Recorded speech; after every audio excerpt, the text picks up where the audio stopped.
the I'm a Fan of podcast, music, comedy, and more. George Brown. Nice to see you. Welcome. Thank you. No, thanks for having me. Yeah, man, I was excited. I told you before I was thinking about doing smaller segments of the show, and I was like, do you want to do that? And then the longer I thought about it, I was like, why would I do that? Why would I bring somebody here for a short segment? Yeah. It's like I've seen your comedy in person. I've seen your clips online. It's like I like what you're doing. Yeah. I think I just had reservations about where you're at in your comedy career right now. Yeah. Because you're hands down going to be the youngest guest on the show. Yeah. You're always the youngest comic on your shows right now, right? Most of the time. Although I did, a couple of weeks ago, I followed a 9-year-old at DCC's open mic. Yeah. That's cool. How did a 9-year-old do? What you would expect. It was a lot of What kind of jokes does a 9-year-old bring up without giving away all their stuff? I don't remember exactly, but he was in a suit, and he had a literal apple juice like carton sitting on the stool. I mean, that's kind of funny already for a 9-year-old. And then everyone in the audience was kind of tense of like, because they didn't want to not laugh. And but he did a set, and then I had to go up after that and do my BS. Did you go up and just immediately start roasting him? I didn't roast him, but I was just like thrown off for my first minute because I was like, I've never had to do this before. And then you get a little jealous. You're like, I'm the youngest comic. I was like, I remember when they thought I was cute, you know? Yeah, because you've just graduated high school, right? Yeah, back in so May. You can't play this young card for much longer, right? No, I could play a different kind of young card. Yeah, but I can't do high school kid anymore. I know. I was thinking about that because a lot of the stuff that you have online, the stuff I got to see in person, you do touch on that topic. So, first of all, how long have you been doing comedy now? A little over a year. Okay, so even comedy's new for you. Yeah, but you definitely do look and sound more comfortable on stage than a lot of people in a year in. So I think you definitely have. I worry that people would go like, "Oh, he's the young comic," like it's a gimmick. Yeah. But you're funny isn't because you're simply a young comic. Like as someone who's just been doing comedy a year, I think you're hanging with, you're doing better than what a lot of people would be doing in a year, regardless of age. Yeah. But how much do you think you like that playing into what you're doing now, and how quickly do you think you're going to get rid of it now that you're kind of out of high school, not a high school kid anymore? So the high school stuff, a lot of it's on my Instagram just because I can't use it as much anymore. I thought I could use a lot of it still, like going on next couple of years, but I noticed it's on my Instagram, my bit about my English teacher. Yeah, yeah. And that joke, it still does good, but there's parts of it I have to take out because like talking and shit about my English teacher, like it sounds worse when you're not in high school versus when you're actually still in high school. So like when I was in high school, it was like, oh, that's so funny. He's making fun of his English teacher.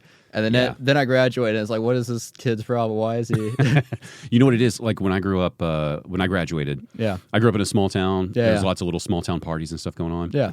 And it's like there was always the couple of people right after they graduated high school that came back to the high school parties. Yeah. And it's like, you can't do that. You got to move on. But there'd be a couple of them just lingering, hanging on for a moment because it's like, it feels comfortable. I know these people. It's like, man, you're cool, but you gotta go. Yeah. No. So I definitely I'm sure the feel joke it. probably feels that way a little bit, right? It feels that way when it's not a part of your life anymore. I don't know what it is. You know what sucks about that for you is, a lot of people when they're first starting comedy, at least, and I say I know we don't know a lot about each other, but I've never performed stand up. Yeah. No desire to perform stand up. So all of this is coming from just a viewer, right? So, but it's like somebody in their first year gets to if they thought that joke was great, they can hold on to that for like 3 or 4 years while they're working out the rest, and you already have to kind of go, it's kind of a good thing because that's the way ever since I started, I've always been constantly writing new stuff, and I've always thought jokes I wrote a couple months ago, like jokes that were my best a couple months ago, I'm like, I need to get better jokes than that. So it's kind of a good thing.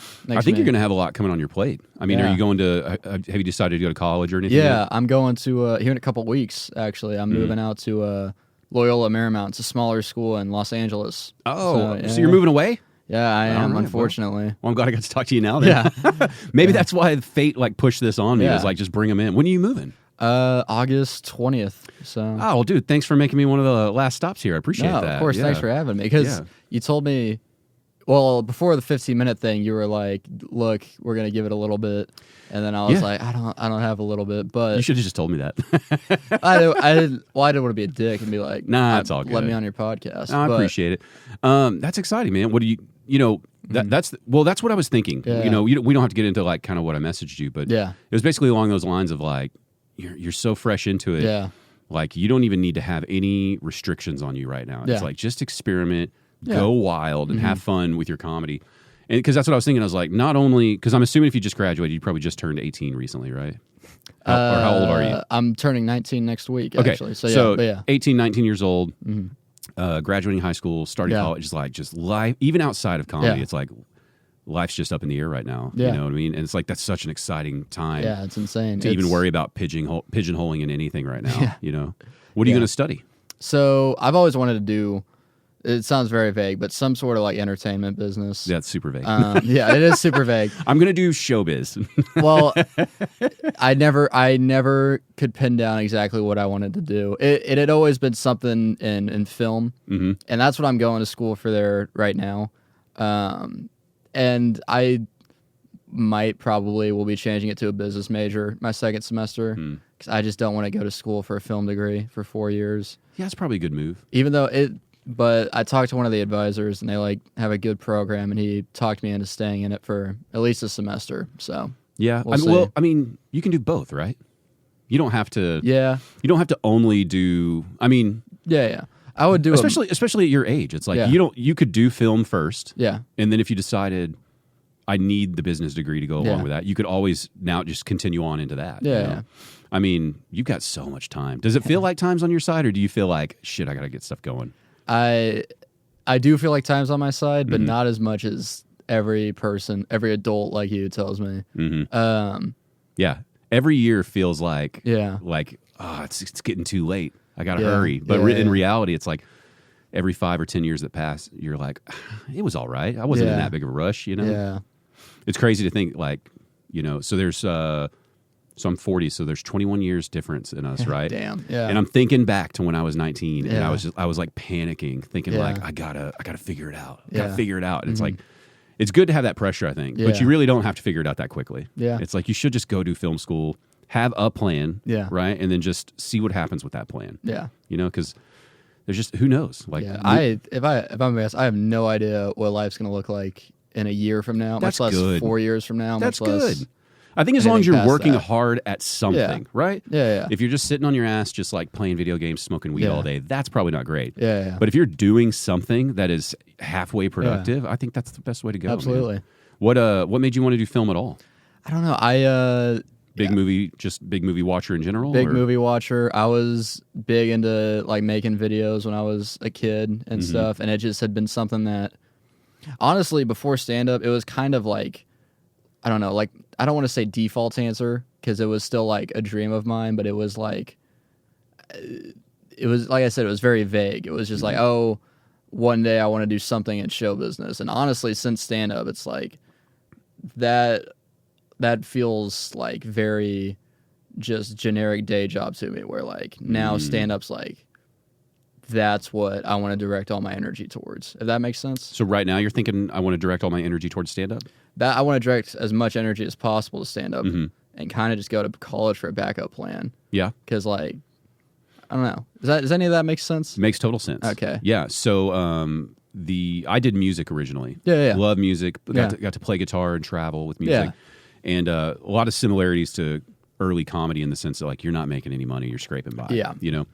And so I went to college, I'll tell you afterwards, but I went to college, got a degree, and that is what I used as my backup plan. Yeah. But now that's the thing that allows me to fund my artistic side. Okay. Yeah. So I think it's fine. It's like, there's nothing wrong with having multiple skills. Yeah. I guess is a good way to put it.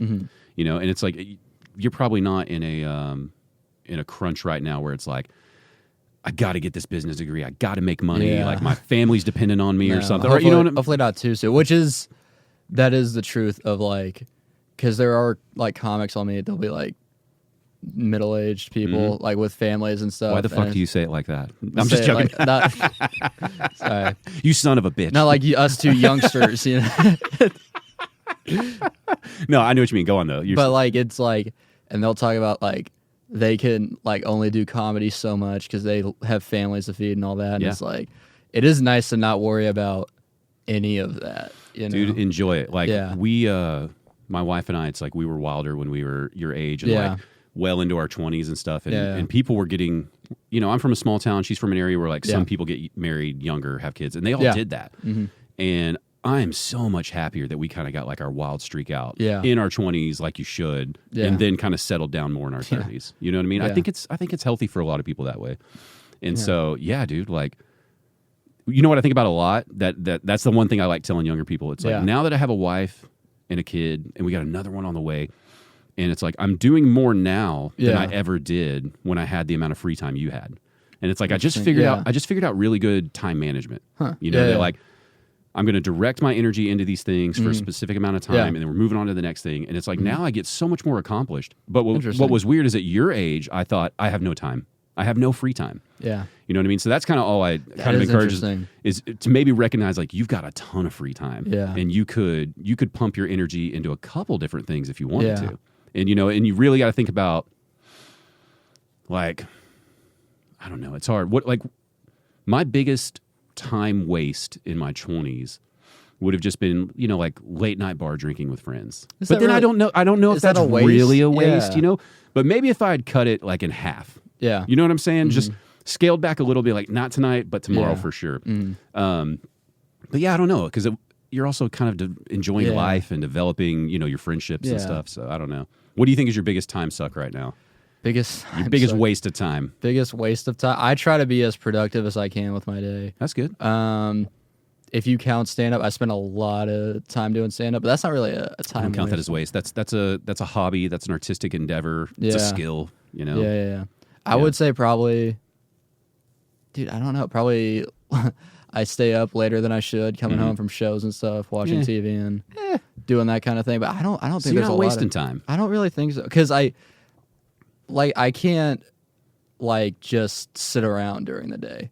During the day, when it's weird. When it's nighttime and I come home from a show, I feel like I can relax. From when I get up to when that point comes, I feel like I got to be doing something. That's good. So see, you're going to be fine, man. Yeah. You're going to be fine. That's all I mean is like just make sure you're filling your day with something, right? And even if it's just like reading a book or something, it doesn't have to be like always activities, but just not like just melting away in front of the TV. Yeah. I think doing that late night is fine because it's like you accomplished your day. Yeah. You know what I mean? Now you got to wind down. That's all good. Yeah. That's exciting though, man. What, I mean, when you originally were looking into film, what were you seeing? Like, were you just saying, this is entertainment, it's in that lane? Or was there something more specific? Like, do you want to make movies or shows? Like movie producer or talent agent or something. Like I said, it was very vague, and it still is. Yeah. Just get your foot in it. It's basically just doing business, making money in a cool industry is what it was to me. And I guess what it still is, because that's technically my backup plan. Yeah. Isn't that crazy to think that you have to figure that out right now? Yeah. At your age? It's a little insane. Is it insane to think about like your brain's not fully formed yet? Oh yeah, absolutely. That's nuts, right? Cool, because like you're a fucking adult, but your brain hasn't caught up with you. You know what happened to me yesterday? I saw a picture of me when I was like 14, like getting I don't know. You ever look at a picture of you when you're like 14, you're just like, what was I doing? Yeah, if I can dig up the black and white. No, I'm joking. My dad said the same thing. I told my dad this, and he was like, we had one picture of me when I was 14. But it's like, I realized like I'm going to look back, and there's going to be something I'm doing now that I'm just going to be like, why was I doing that? And every 5 years that I look back, I think, God, that guy was an idiot. And it might be stand-up. It might be, what was I doing going on Travis Wright's podcast? Why I was such an idiot.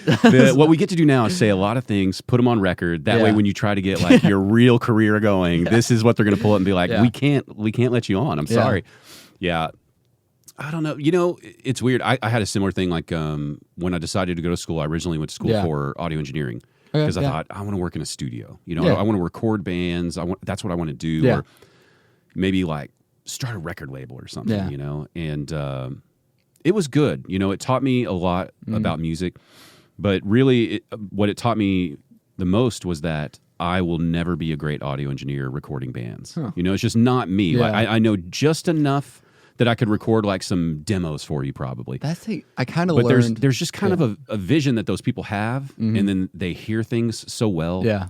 And then I think it takes a certain type of balance of you've got to be a technical weirdo. Yeah. Like you got to want to dive into the weird nuance of all that equipment. Yeah. But you also have to be able to maintain conversations with people. Yeah. So it's like you almost need to be like highly functioning, Yeah. highly autistic in a lot of ways, you know? Yeah. But then, you know, it ended up helping me later. Like now, you know, I mean, even with this, it's like now I know how to do these things because of that. And so I do like it from that aspect. I never got the chance to ask you, what do you do now? I'll tell you after the show. Okay. Yeah, I'll tell you. I just don't like having it on here because it's something where it could bleed into the public, and I don't want it to. It's nothing that interesting. I just like keeping them separate. No, actually, that's my retirement plan. Yeah. It's not a bad retirement plan. I bought. I can't remember the name of it right now, but there's a huge thick book that's just all the different ways that you can grow. Yeah. But it's not like you could grow in your closet or in a shed. It's like literally how you grow. Like this. how a farmer would, or like not a Yeah, it's going into, you know, male, female species, how you would do all this. Interesting. Yeah. Yeah, and it goes into a lot of the history of how as soon as it becomes legal, that is one of my goals, is to have like a dispensary or something. That's cool. I think you know how we have like breweries for beer, and it's like those people aren't getting filthy rich. It's just a good business for them. Yeah. I could see doing that. It's like when I'm ready to retire or even sooner, just we run that. That's our little thing. It makes money. We're good. But no, like I don't need to turn it into a multi-million-dollar thing. You know? If it does, that'd be great. But so that's definitely like even my employer, I tell him like, as soon as it's legal, this is what's going down. Yeah. But anyway, how did we get there? How did we? We were talking about you were talking about audio engineering, mm-hmm. And then I said something. I don't. Anyway, we were just talking about you going down this, you know, film path, but it's really about just being involved in entertainment somehow. Yeah. Well, what films were the ones that even made you think? Oh man, I should do something like this. I read a book when I was like 10. Did they have those little like who was books when you were a kid? Like who if they did, I didn't know about them. Like what was World War II? It's like these books for like elementary school kids. Please, did they have one that was like what was 9/11? Because I lived through that. They do have have you heard of the I Survived books? A little bit. It's it's like the same kind of thing. Like for kids, it's a series of books. It's like I survived some disaster. I survived Pompeii, but they have a 9/11 one, which is crazy to people like you, but to me, it is. To me, Pompeii and Pearl Harbor are the same thing. It's weird. Like I think about that now because, like Pearl Harbor. Yeah. It's like that was like you know my grandparents were like I remember you know, and it just felt so long ago. And now knowing that 9/11 is the same thing for my generation, where younger generations are like, what was that like 80 years ago or something? Like, I mean. But y'all have had your share of catastrophes for your generation so far. I don't think we've had a full-on 9/11 though. COVID was a big deal, but I don't know if it was. I don't know. Well, tell me what COVID was like from your perspective. For me, what grade were you in? I was in 7th grade. 7th grade. So I remember spending the night at a friend's house. We were hearing about it, right? Mm-hmm. Like every zombie movie, pretty much. You were hearing about it like in the news loosely. It was like, this funny thing, and then I was spending the night at a friend's house. Then my mom picked me up, and she was like, we just got to shut it down for a few weeks. Mm-hmm. And then 2 weeks turned into a month, and then a month turned into 3 months, and then... You've been in Texas this whole time, right? Yeah. Okay. Yeah. And then you're doing homeschool, huh? Yeah, we're doing online school for the rest of 7th grade. And then I changed schools from 7th grade to 8th grade, which over COVID, which was terrible, because I get to new school in 8th grade, middle school, and we're in person like 1 day a week. And then, and it's like, even that, it's like you have to stay in your classroom, and like, Was it like changing school districts, or like you changed a school because you moved up in a grade? I was private school, so private school and private school. Yeah. But still, you don't know the people there, right? Yeah. All new people. Yeah. Yeah, because I mean, our whole generation, you know, without talking to any of y'all, we talk about your generation like, I'm sure they're all fucked because of this homeschool stuff. Yeah. But I mean, how do you feel about going through that? Do you feel like you missed out? It all turned out okay? Or? I'm glad it happened in middle school and not like high school or college, you know. Because I hated it. I hated all of it. I'd much rather be in person. I'm not a homeschool type kid. But I would hear stories about people a few years older than me, like, missed, like, their graduation was on Zoom and those kinds of things, and that sounds terrible. Yeah. So. Yeah, but overall, so it didn't really affect you too much other than just you didn't get to see your friends and all that. Yeah, not really. Yeah. So you're right. That isn't kind of a huge catastrophe for your generation. Yeah. So y'all have had it good this far, huh? Yeah. I'm trying to think what else. Luca got traded. Luca getting traded That's pretty terrible. I'm sorry. That was my 9/11. And yeah. In some ways, probably worse, right? No. So this is all for your future employers. This is so you're talking about things we can't talk about. Yeah. No, anyway. Yeah. Hey, as someone who lived through 9/11, I'm going to give you a pass if you need to make a couple jokes. Questions about do you think 9/11 wasn't that big of a deal? That's what we should avoid. But yeah. Man, yeah. But nah, man. I was a I was a sophomore in high school, I think when that happened. And I don't know what y'all have in school anymore, but we had those giant TVs they would wheel in on the carts. We had that when I was like 4. I saw one of those, and then I've never seen one since then. Yeah. All your TVs were skinny. Yeah. Yeah. Well, it's crazy. Do you like or do you dislike that age comes up with you so much, like with comedy and everything? Because even on this podcast, it's like we were just talking about that forever. It's for the most part, it's good because it does help a lot in my career. Mm-hmm. Like it hurts sometimes. I feel there have been a handful of times where I feel like someone hasn't taken me seriously because I was in high school. But for the majority of the time, people want to put me on a show more because they want to help me out. It is nice because I get to, especially when I was in high school, I could open with high school jokes. Yeah. And so even if they would help the audience get on my side more a little. Yeah. But it does get brought up all the time. A million times a week. Yeah. Somebody will be like, "Oh, I remember being you probably don't even know what MTV is," that kind of thing. Yeah. I'm saying all sorts of old shit to young people now. I have to watch it because as soon as I say it and then we part ways, I'm like, why am I saying that? They don't give a shit. Yeah, but that's the way it goes. Yeah, well, but yeah, and you're getting surrounded by people. Most of the people that you're dealing with right now in the comedy scene are at least 5-6 years older than you, if not 10 to 15. The closest comic, it's like 23 is like the closest I get. Mm-hmm. So. Yeah. Are they all giving you advice all the time? Yeah. And it's like... It's all differing advice, I imagine. Someone told me, I told him I was going to college, and his advice in college was, he was like, something like, don't care about your grades too much. He was like, C's get degrees. That's the truth. And I was like, what do you do now? And he was like, oh, I'm unemployed right now. And so I was like, so I get a lot of advice. Some of it good, and then some of it like that. You got to take stock. Just hold on to it. Yeah. Well, that's like, I have family members who give me financial advice that are broke. And I'm like, why? Why would I take that from you? Yeah, that's, I can imagine, is comedy where everybody's telling you, this is the way to do it. Like this. What do you mean? Like when you're on stage, this is how you got to do it. Don't do it that way. Do it this way. Like, are they always just telling you the way to do comedy? I will get. I don't think it's an age thing as much as just being a new comedian. Yeah. Talking to old comedians, you do get a bunch of like just random different advice. Yeah. No, I get but most of the time I'll just have comedians be like, "You got so much time. You're gonna be fine. Yeah. Just keep doing it." I bet you hate hearing that then. It's relieving. Like if I bomb and I'm talking to someone about it, it's kind of nice, that thought. But at the same time, I don't want to think that way because I do want to like. It becomes kind of an excuse, you know. And not even just with age. I'll see other comedians who are a year in or only a couple of years in who.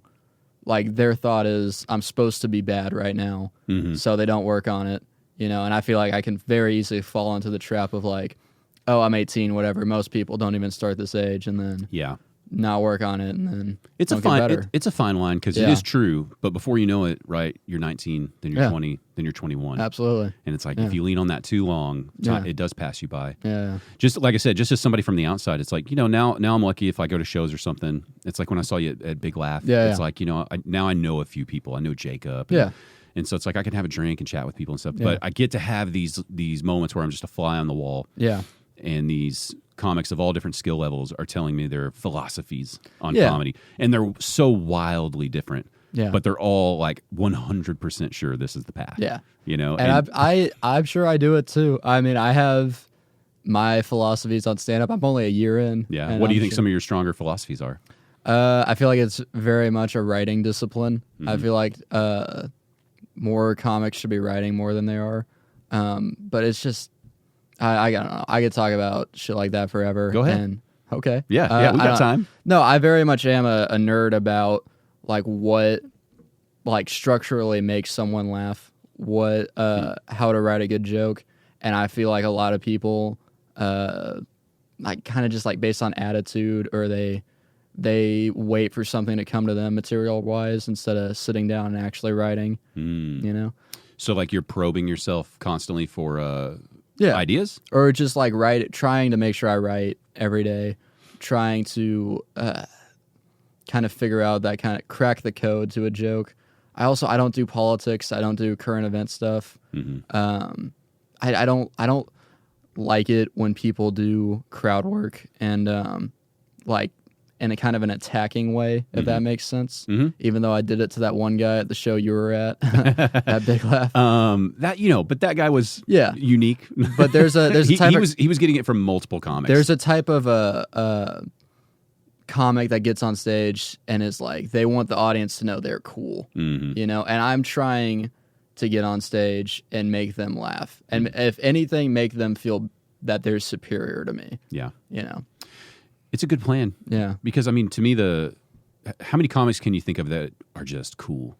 They get up on stage. Yeah. Nothing is embarrassing. They're cool 100% of the way. What do you very like? Few, naturally, like famous comics. Yeah, no. There's very few super cool people that are all famous comics who are also very good at what they do. Yeah. You have to be able to look, lame, basically. Yeah.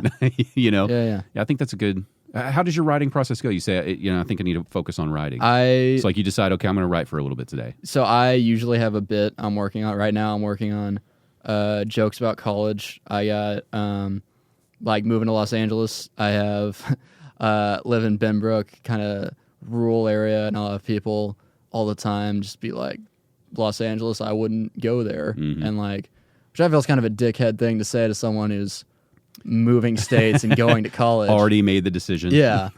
And so I'll write about that, and I try to write like different kinds of structures for jokes, different misdirections, analogies, incongruities, that kind of thing. And it's honestly, I just write a shit ton of jokes, pick what I feel is best, try it on stage, and then most of them suck, but maybe this one has something, and then... Are you usually sticking... are you staying very strict with what you wrote down when you get to the stage? Are you trying to go word for word how you wrote it? Pretty much. Just to the best that I can, yeah. I'm definitely not one of the types of people who writes on stage. I will, I will riff. I'll do a little bit of crowd work, but that never actually goes into my material, if that makes sense. Yeah. And I'm very much someone who, every crowd work aside, everything I will say is pre-written. So at this point, when you're trying to get through your pre-written material, like that show that I'm at, where you're like, I really don't want to do crowd work like this, but then you get somebody who's just throwing you out of the rhythm. How much is that throwing you off at this point? Like, how much is it still frustrating you? Because only about a year in, right? So you're still kind of building that skill set as well, right? I'm definitely still building that skill set. And I actually only really do crowd work when something comes up like that. Because I can't... And I do shows with Chris and Jacob and stuff all the time who are able to do the opposite of like, just, okay, I'm going to do crowd work, so what's your deal?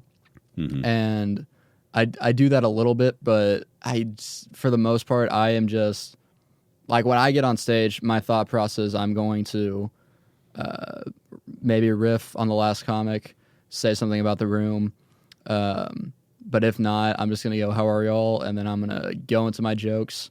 And then if I notice something or if I see something come up, that's when I do crowd work, if that makes sense. Yeah, totally. Yeah. How'd you fall into that pattern? Was that advice you were given, or it sort of trial was. And error? I'm still figuring out trial and error.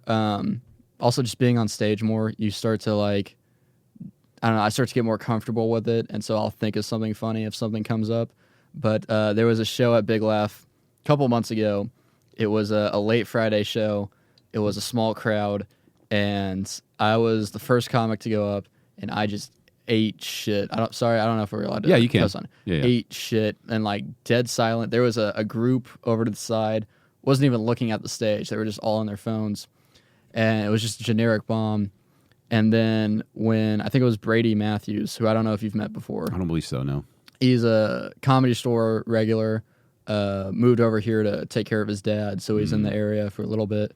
But he got up and he started doing crowd work, and that kind of like opened him up. And I kind of started to realize, like, whether it's through crowd work or through a riff, making a connection with the audience is like that amplifies how much they like you so much more, which since I've started doing that and I'm still practicing, still learning, I have had such better results with all that. So yeah, because honestly, for a year in, you're getting some stage time that a lot of people don't get. Yeah. You know, No. How did you start out? You know, day one, like, did you hit an open mic? I'm assuming, or what was it? I had been thinking about. When I was a kid, I was kind of a class clown type, and then as I kind of got older in middle school, I kind of got quieter, you know, and at a certain point, about a year and a half ago, I was like, man, I used to be so funny, and I used to be this obnoxious asshole who everyone thought was hilarious.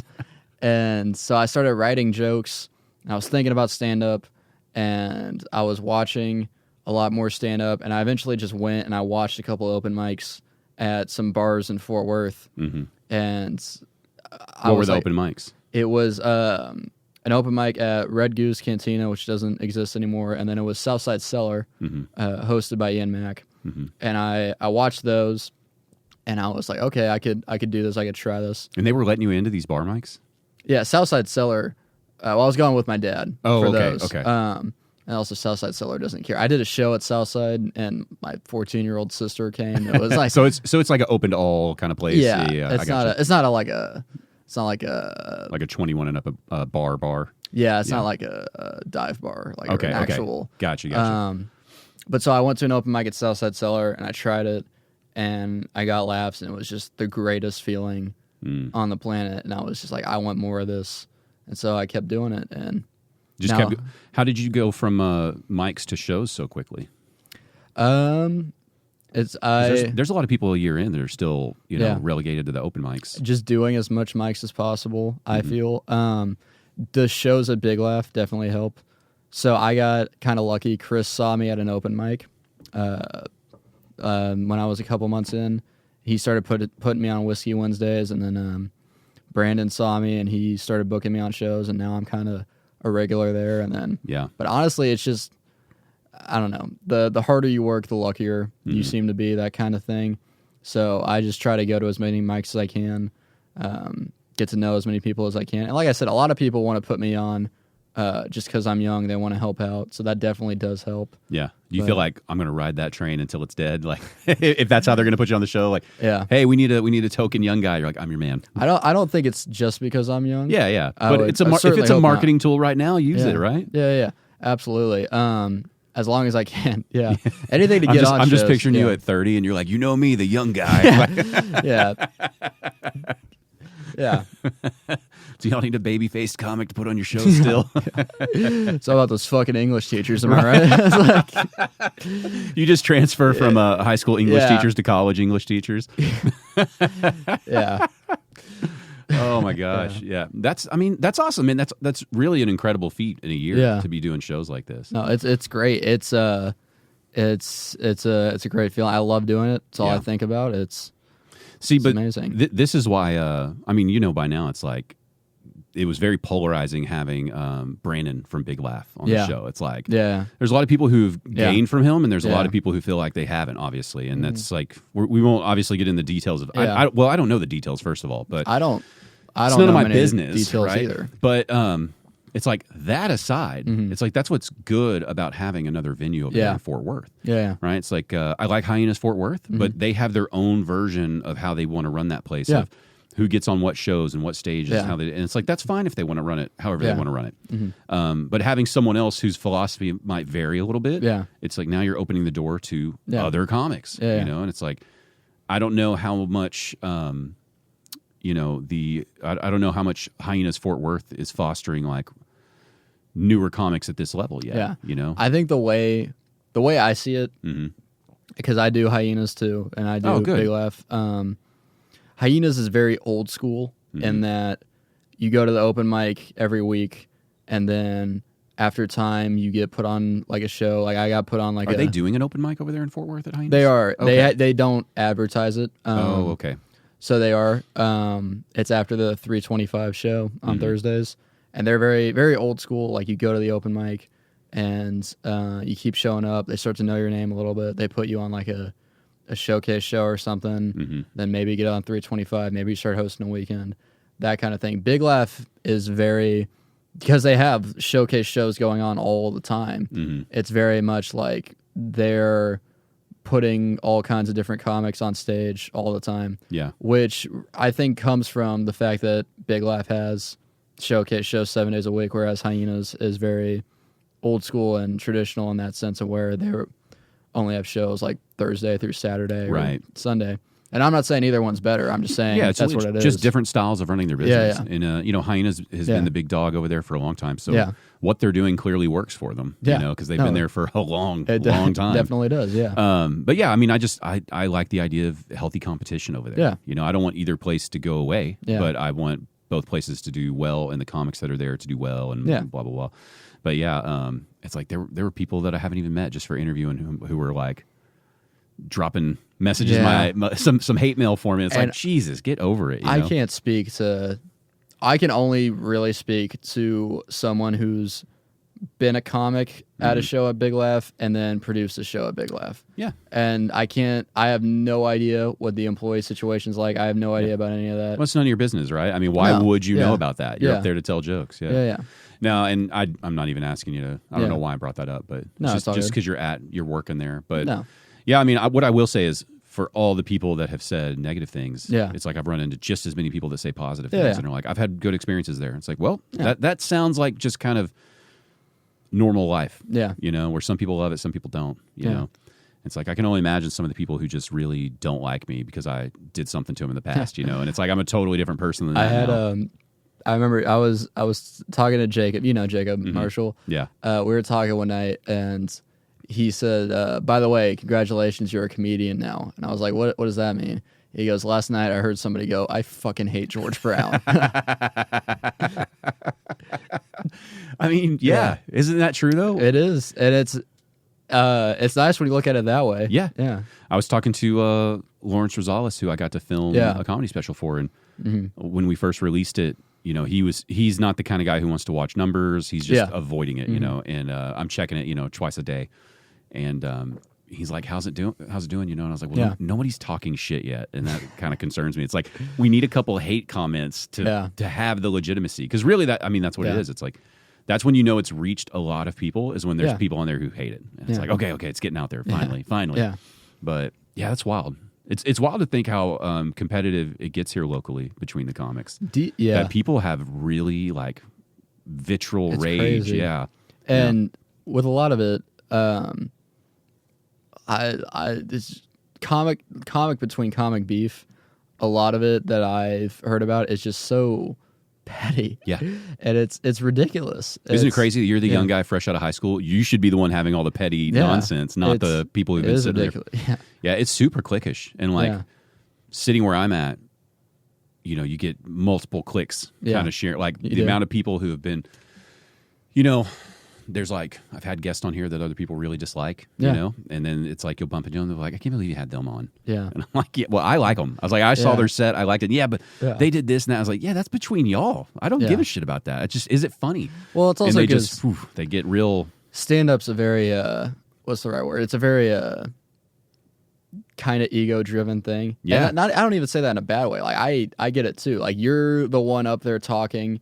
You're the one who's either getting laughs or not. And so if you have a night where you bomb and someone else gets laughs, you start to get jealous, or someone gets put on a show, you feel like you're better than them. It's definitely ego. I mean, even this podcast, like we're all doing this because we want a little bit of attention, right? Yeah. Dude, I did it with your podcast. I do remember thinking, I was looking through and I was like, why the fuck are so-and-so on there? And this is, by the way, this is before I even knew you. No, it's all good. This was months ago. But that's just the way it goes, Yeah. And it's like, if you and I sat here and not even local comics, just famous comics that have made it, and we just started talking about our favorites. Yeah. It's not going to take too many until we get to like, oh, you like that one though? That person? Oh, fuck that person. And that's just life. It's like, man, nobody loves everything. Yeah. And that's fine. But It is strange. The other part of it is that you might have interactions with someone for 6 months. Yeah. And you know them on a deeper level than I will. Yeah. And a lot of the people, I'm always getting the surface level. That's true. I bump into them at a show. Hey, how's it going? Grab a drink or whatever. Yeah. They come on the podcast. Yeah, It's like I'm only ever seeing them Yeah. on that surface level, And so if they do turn out to be, well, even Lawrence, he'd been on the show before he had his kind of catastrophic meltdown in his life where his meth addiction was at its worst. Yeah. Separation from his wife and all that. It's like, I kind of knew him. Yeah. He'd been on the show and I knew him, but I had no idea those things were going on. Yeah. It wouldn't have changed anything, but because he was always nice to me, and that's kind of how it runs. But I would hear through the grapevine of the different bridges he was burning at the time. Yeah. He's since mended a lot of that, but it's like you're just like, oh, he did that. He did that. I was like, damn, I didn't know he was doing those things. And they're like, yeah. I mean, even after he'd come around and I'd worked with him on that project, there were some people who I like and they're fine with me too, and they would just be like, well.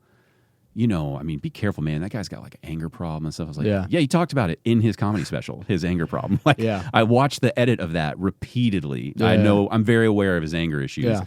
And there's just always this little, it's almost like you guys are so close, like family, that you start talking shit and picking on each other so much. You know what I mean? Yeah. But yeah, it's crazy. Y'all are just kind of always woven in around each other, forced to be around each other, even if you don't like each other, Yeah.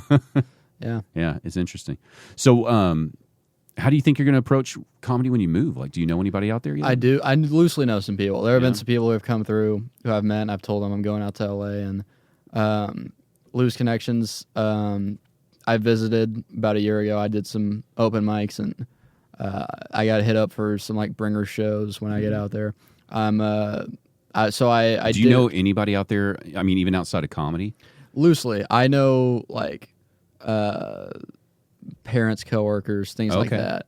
I don't know anyone real well out there. Yeah. So. Well, I was just thinking you're like bringer shows, and it's like, do you know anyone to bring when you get out there? I'll be on a college campus. I'll figure it out. Okay. But I'm hosting a weekend at the Irvine Improv in Orange County. There you go. For a guy named Jamie Lizzo, who I did some shows with in Plano at Mic Drop that we were talking about earlier. And so that's kind of the big one that that's exciting. I'm excited for, yeah. Yeah, I mean, if you're already grabbing a host spot, that's something to work off of. Yeah. Yeah, it'll be interesting to see, it'll be interesting to talk to you in a year or two and see what you think about the contrast of the scenes here versus there. And, because essentially you'll be, only being a year in, it's like you're kind of still starting fresh over there too. Yeah. So you'll be able to start new essentially in two scenes as somewhat of a beginner, relatively speaking. Although I think DFW is a very underrated scene to start in. I think so. I think it's a great place, man. Because we have so many mics and clubs going on everywhere. If you're willing to drive across the Metroplex,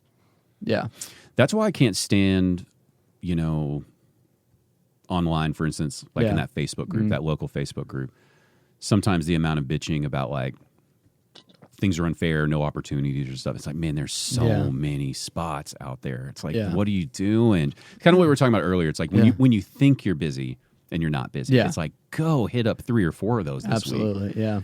And because I was, for a while, I was going to watch random open mics, just watching them. Just wanted to see who's digging down in the lowest part and then hopefully see them, 6 months from now on a bigger show and kind of see some of that progression.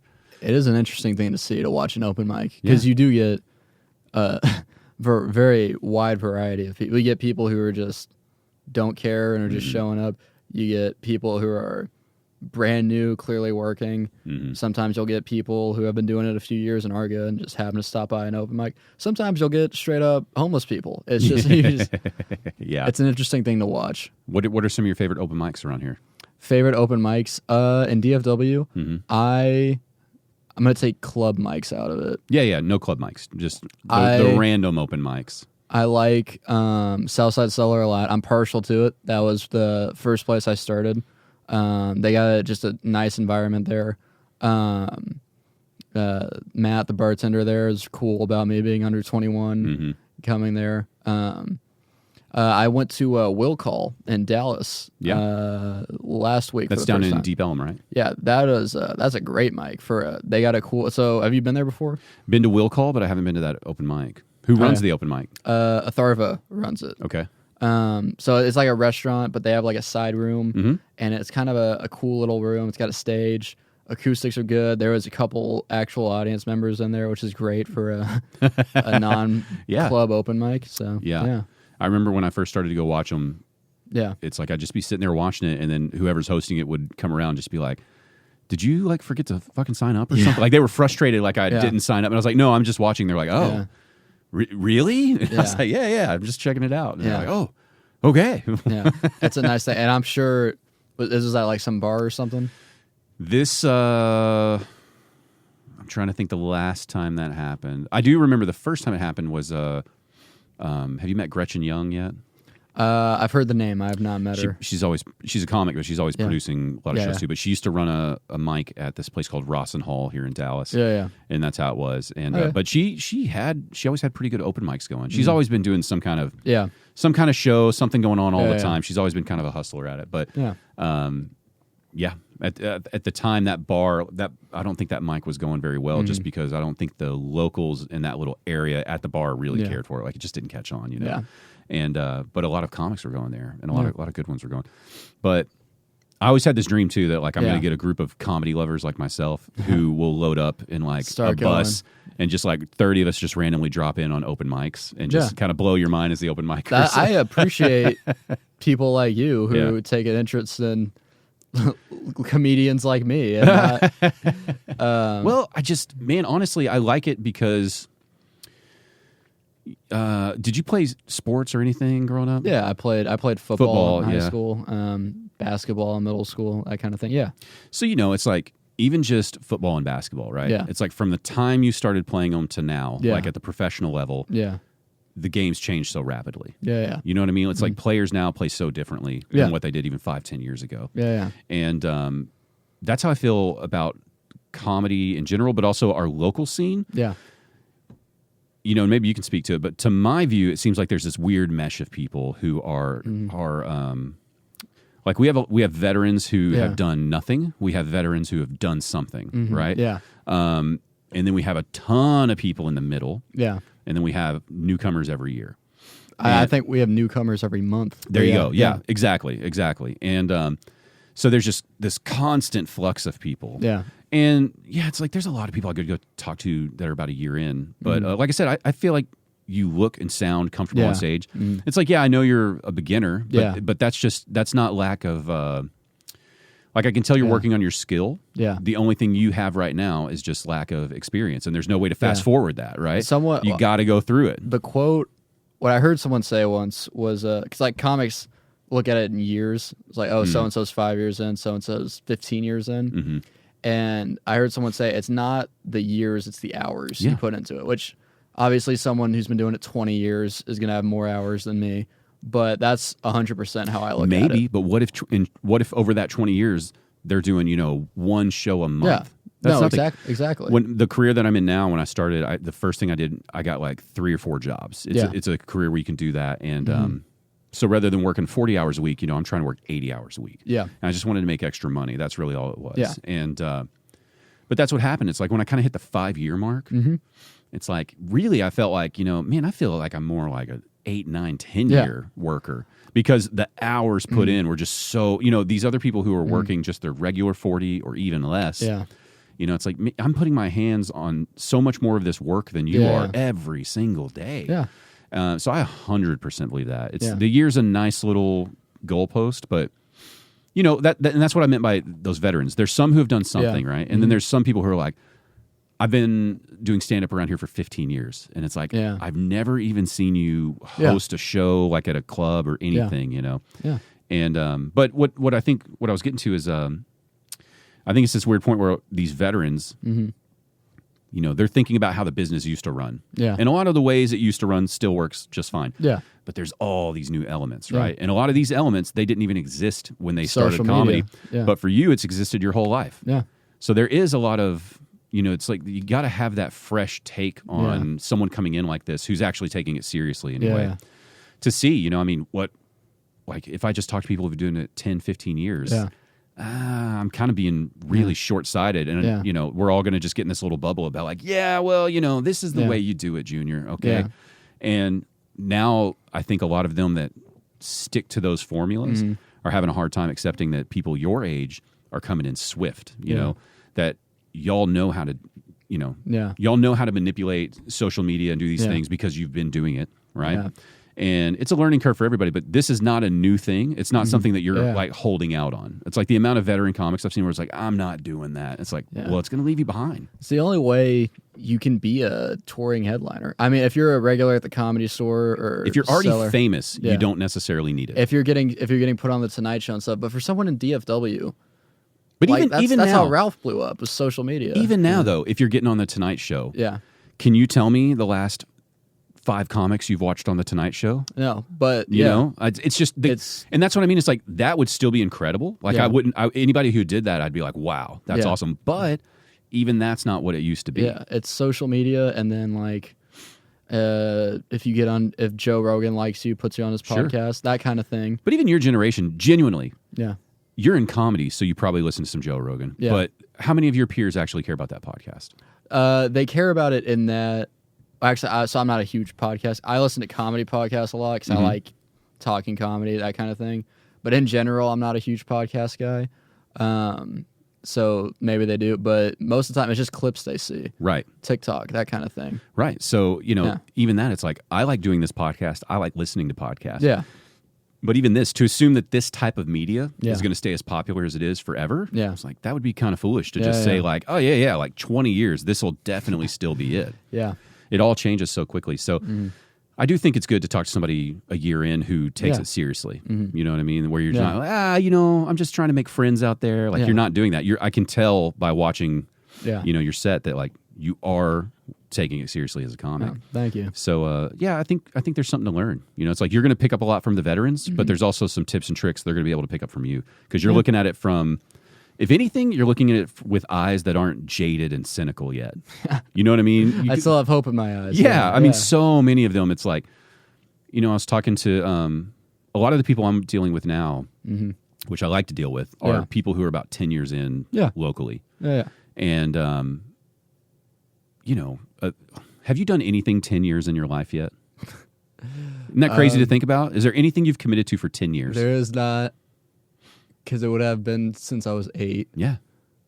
No. Right? There's, I picked up basketball for about 2 or 3 years. And now I'm doing stand-up. Those are the 2 longest things, yeah. So now that you kind of realized you've never done anything that long, right? Yeah. And that's not a knock on you, just saying like, no, there's a lot, there's only a few things anyone will ever do for a decade or more. Yeah. Right? And, you know, so they're reaching this 9, 10, 11, 12-year mark, and they're like, it hasn't happened. It's never going to happen. I'm not famous or whatever, right? Yeah. And trying to reassure some of them, like, you know what sucks is 10 years in, you're kind of like a beginner again. Like you're a different level of beginner, which is crazy to think about. But I'm sure you're learning now there's these tiers of like, you know, open mics, guest spots, hosting, features, headliners. I'm a weekend headliner. I'm a weekday headliner. And it's like, I think that's one of the things here locally people have trouble accepting is that, about that 10-year mark, you know, it feels like you're owed more than what comedy is giving back to you. Well, and maybe you are, but the reality is it's like you might have another solid 5, 6, 7, 8 years before any kind of mega thing happens to you. Ralph's the anomaly, right? Yeah. And it takes any famous comic you can think of was doing it for 15, 20 years before they blew up. They got their Comedy Central spot, which is crazy to think about, right? 20 years. Yeah. You haven't even lived that long yet. Yeah. Isn't that crazy to think about? That is You crazy. haven't even existed as long as it might take for your comedy career to be huge and famous. I do genuinely think it's harder also to make it out of DFW than LA or New York, which is why if I stay in LA long term, I'll be fortunate enough to at least be in a place to where I can make it without having to get on social media and what do you think is holding it back here? Like what do they have that we don't? I think it's just the kind of I mean, I don't know what the fuck I'm talking about. Sure, but just your opinion at this point. You know? My opinion is you're in Los Angeles. You're around the best comics in the world, New York especially. You're in those kind of like all entertainments in Los Angeles. There's all kinds of historic clubs in New York, Chicago.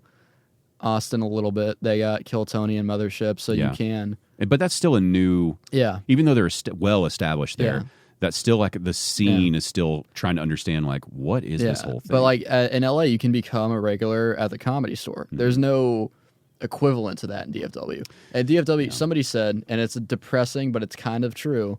In DFW, everyone's fighting to be a host. Everyone's competing to be a host, maybe feature at Addison Improv or Hyenas or whatever. But in LA, you're fighting to be the best comic in the world. And does that make sense? No, that makes a lot of sense. I think it's a good take because I've always felt like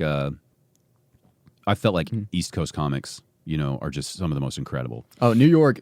If I didn't hate, I feel like I would hate living in New York so much. Same. But I feel like I would be going to a college for a business degree in New York because that's where I feel like that's where you will get the best at stand-up. Maybe that's your path then. Maybe you just enjoy LA while you're getting that degree with the plan of after this degree. And because at the same time, if you really think about it, right? Like, let's say you did a 4-year degree in LA. You do a 4-year degree in the East Coast somewhere, right? Yeah. Okay, so 8 years. Yeah. But at the same time, you're getting an 8-year education in stand-up from 2 different schools, essentially. And again, that's what I think those comics are having a hard time understanding. It's like, imagine, what's a profession where you're going to make millions of dollars, right? Stock market, Wall Street. Okay, so, something that comes with education, right? It's like, so you're at least going to go get a master's of some kind. Yeah. Right? So we're talking at least, 6 to 8 years at this point of education. To just be an entry-level employee somewhere. Yeah. And I think that's what they have a hard time realizing is like that whole span of comedy you just did was your college, your education and stand-up.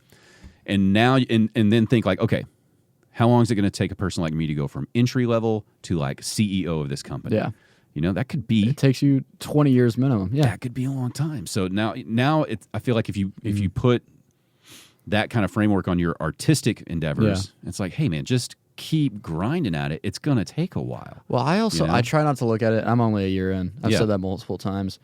I try not to look at it as a like if I'm comparing myself to holding myself to the standard of you have to be the best comic in the world, you're always going to be miserable. What I look at is, and this is easier said than done, but I look at just it's what I love to do. I try to get on stage as much as I can because I love to do it. And I try to write the best jokes I can. Try to be the best comic that I can be. Yeah. And then just not focus on am I famous yet? Because I don't really care about fame. I love stand-up, and that's why. Yeah. That's why I'm here. Well, I think maybe that's part of what's going on in Dallas, right? Yeah. I mean, we have the whole DFW area, but especially Dallas, right?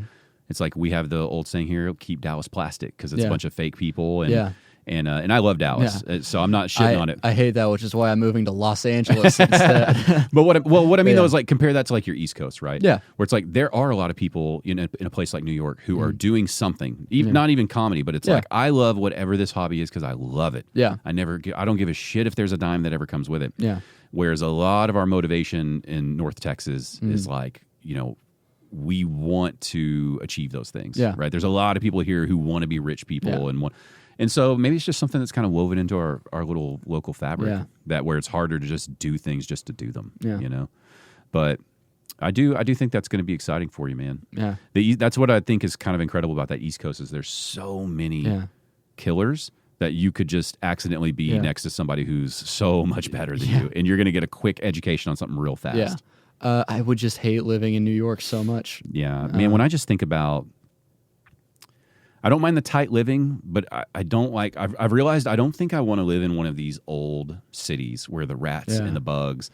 Just thinking about rats and bed bugs. Like if you lived in a building that had a bed bug infestation, I would just fuck me. I would not want to do that. I don't think I could do the tight living as tight as New York. It's just so. I could do tight living because when I played music, it's like we slept in a van for like months, and I could do tight living. I don't need much. It's really just the I get what you mean. Like it's crazy to me that a city that big is just now talking about putting their trash in buckets to be picked up rather than just throwing it on the street. Yeah, and it's like you can't see the sun. That's like just shit like that. I couldn't do it. That's true. Yeah, like there's so many buildings blocking things out. Yeah.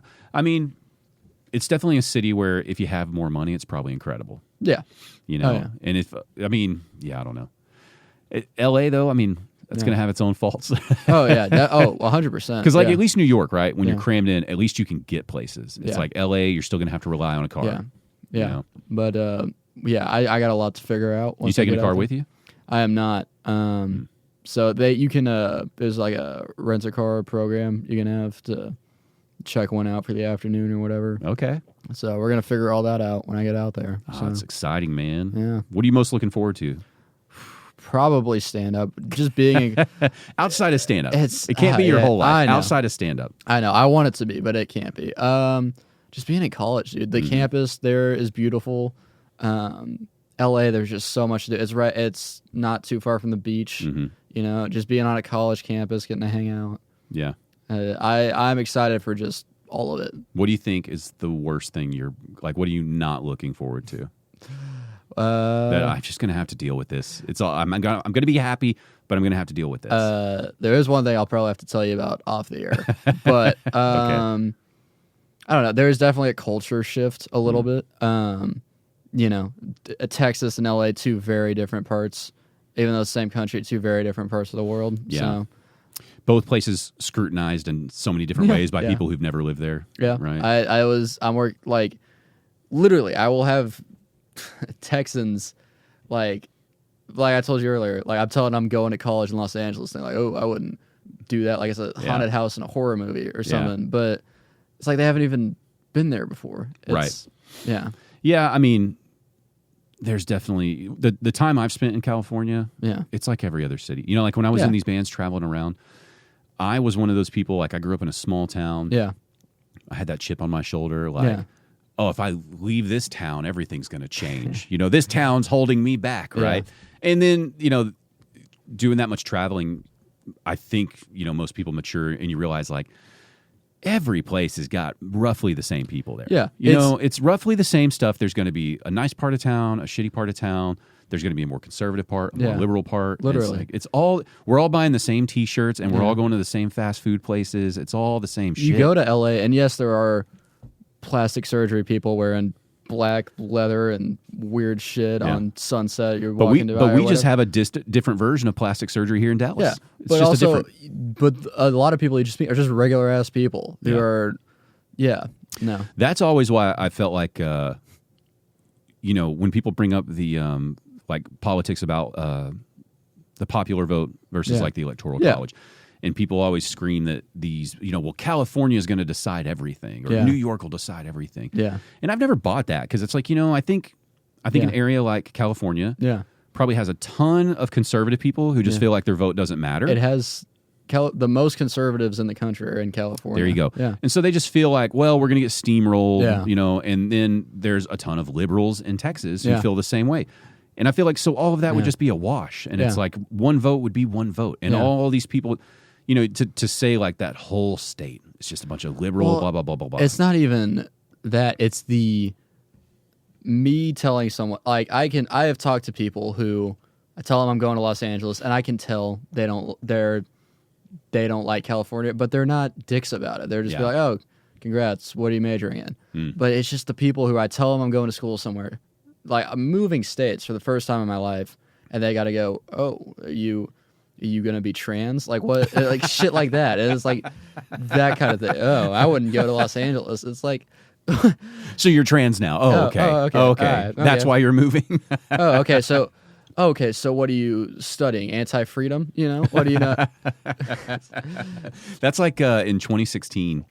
That was the first time I'd ever really loved a political candidate. Where like, because my whole life I've just felt like, fuck these people. They're all lying to you. Blah blah blah blah blah. And but I really resonated with a lot of what Bernie Sanders was saying. And we went to that was the first political event I ever went to. We went and watched him speak. I've never seen another politician speak since then.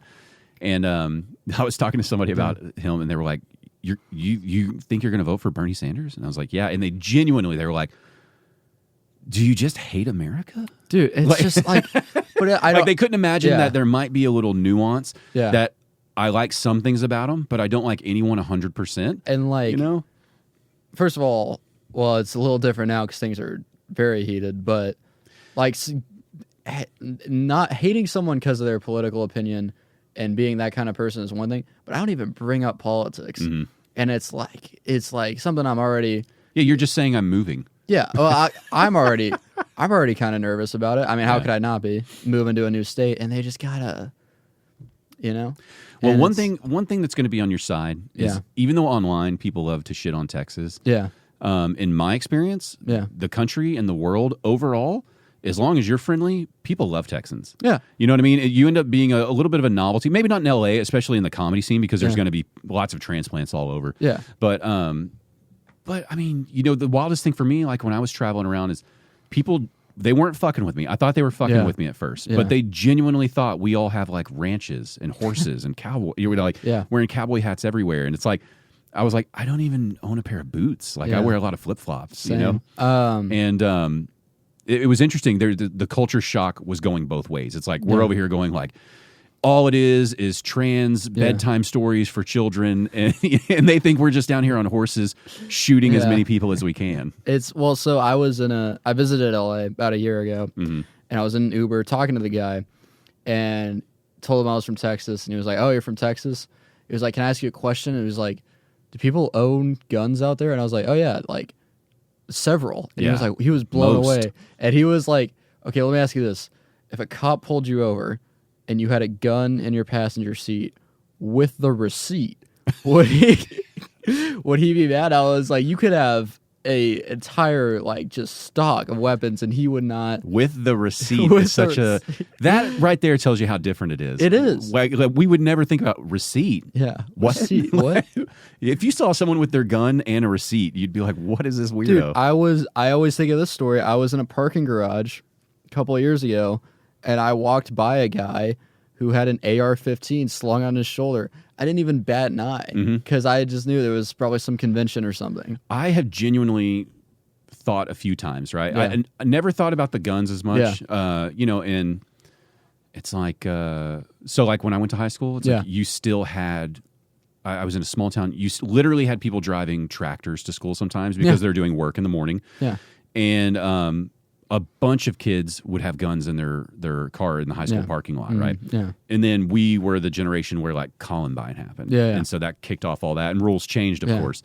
But yeah, it's like you might have a shotgun in your truck in high school back then, and now obviously that would never go, but you just forget it's like it's so common. And so once I had kids, once I have a kid, I started thinking about I gotta really be careful about how I react to that, because you could be at, Torchy's Tacos and someone does come in with an AR, and your instinct now, because we also have a lot of public shootings now, is like, fuck, am I going to tackle this guy? Like, what are we going to do? How are we going to do this? Am I going to die?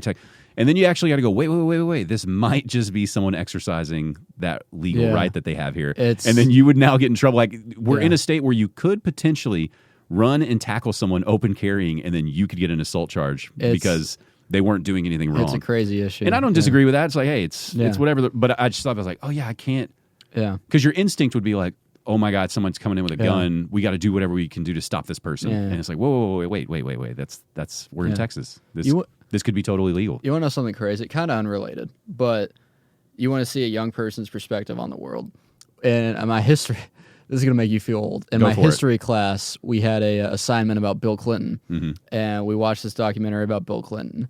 And it is the fact that the Monica Lewinsky scandal was so controversial at the time blows my mind. Yeah. Because it's, and like, all they talked a lot about like this corrupt stuff he was doing with real estate in whatever state, and how he was having an affair with the secretary. And all I thought was, oh my God, I love Bill Clinton because he was just a regular ass guy. I see clips of George Bush, and people hate George Bush, and I see him, I'm like, oh my God, he's just a regular ass guy. That would be so great now. But George Bush seemed like, I had a shirt. Right? I love punk rock music, and George Bush was hated. The Afghanistan, Iraq War, all that. Yeah. I had a shirt that said "Not my president" on it that I'd wear around. That's how against George. And now, if you gave me a George Bush, I would vote for him. Well, because the first election that I can really remember, I kind of remember 2012. Because I was in like kindergarten, so all I knew was the names of the guys. The first election I remember anything about was 2016. So that was my first exposure to politics, and ever since then, it's been like that's what everything since then is what politics is. Yeah. To me, and so when I look back at like Bill Clinton, George Bush, anything before that, Obama, it just seems so different. Well, it seems so insanely different. The game changed so much. Yeah. You know, you could have your whole presidential campaign derailed by one bad response. You know, I think it was Governor Rick Perry. I think he was running for president, or he was running for a primary. He had the cheer, or like the. He said, explain it. If I remember correctly, which maybe I don't, but I thought he messed up because I think he was running against Obama. But I thought he messed up because he made some statement along the lines of like, it was something basically like, you know, if Americans could work a little harder, this is what could be achieved or something. Yeah. And everybody spun it as like, he's calling every American lazy. Yeah. And that like was one of the big like, fuck, he's done. Yeah. And now you think of everything they say, and it's like, that would be nothing. It would be such insane. A little blip. That would be a Tuesday, and Wednesday we're on a new subject. Yeah. And you know, part of it is that it's definitely social media. Things move fast now, right? Mm-hmm. So that era of like George Bush, Bill Clinton, you know, you're talking about people were getting their news from newspapers and shit. Yeah. So everything was slower. And the Monica Lewinsky thing wasn't that wasn't like I wasn't an adult yet for that. So I didn't really understand what was going on. And then when I got older, you're thinking like, you know, because when you're young, you just hear, especially in a conservative town, right? You just hear people going like, how dare he desecrate the blah, blah, blah, you know? And you're like, and then when you get older, you're like, they're all corrupt and strange. They're all super weird. They're all using their power to get blowjobs by somebody probably.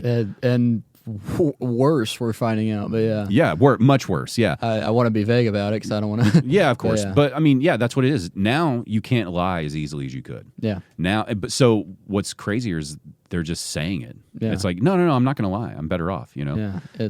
Yeah. I mean, Trump just having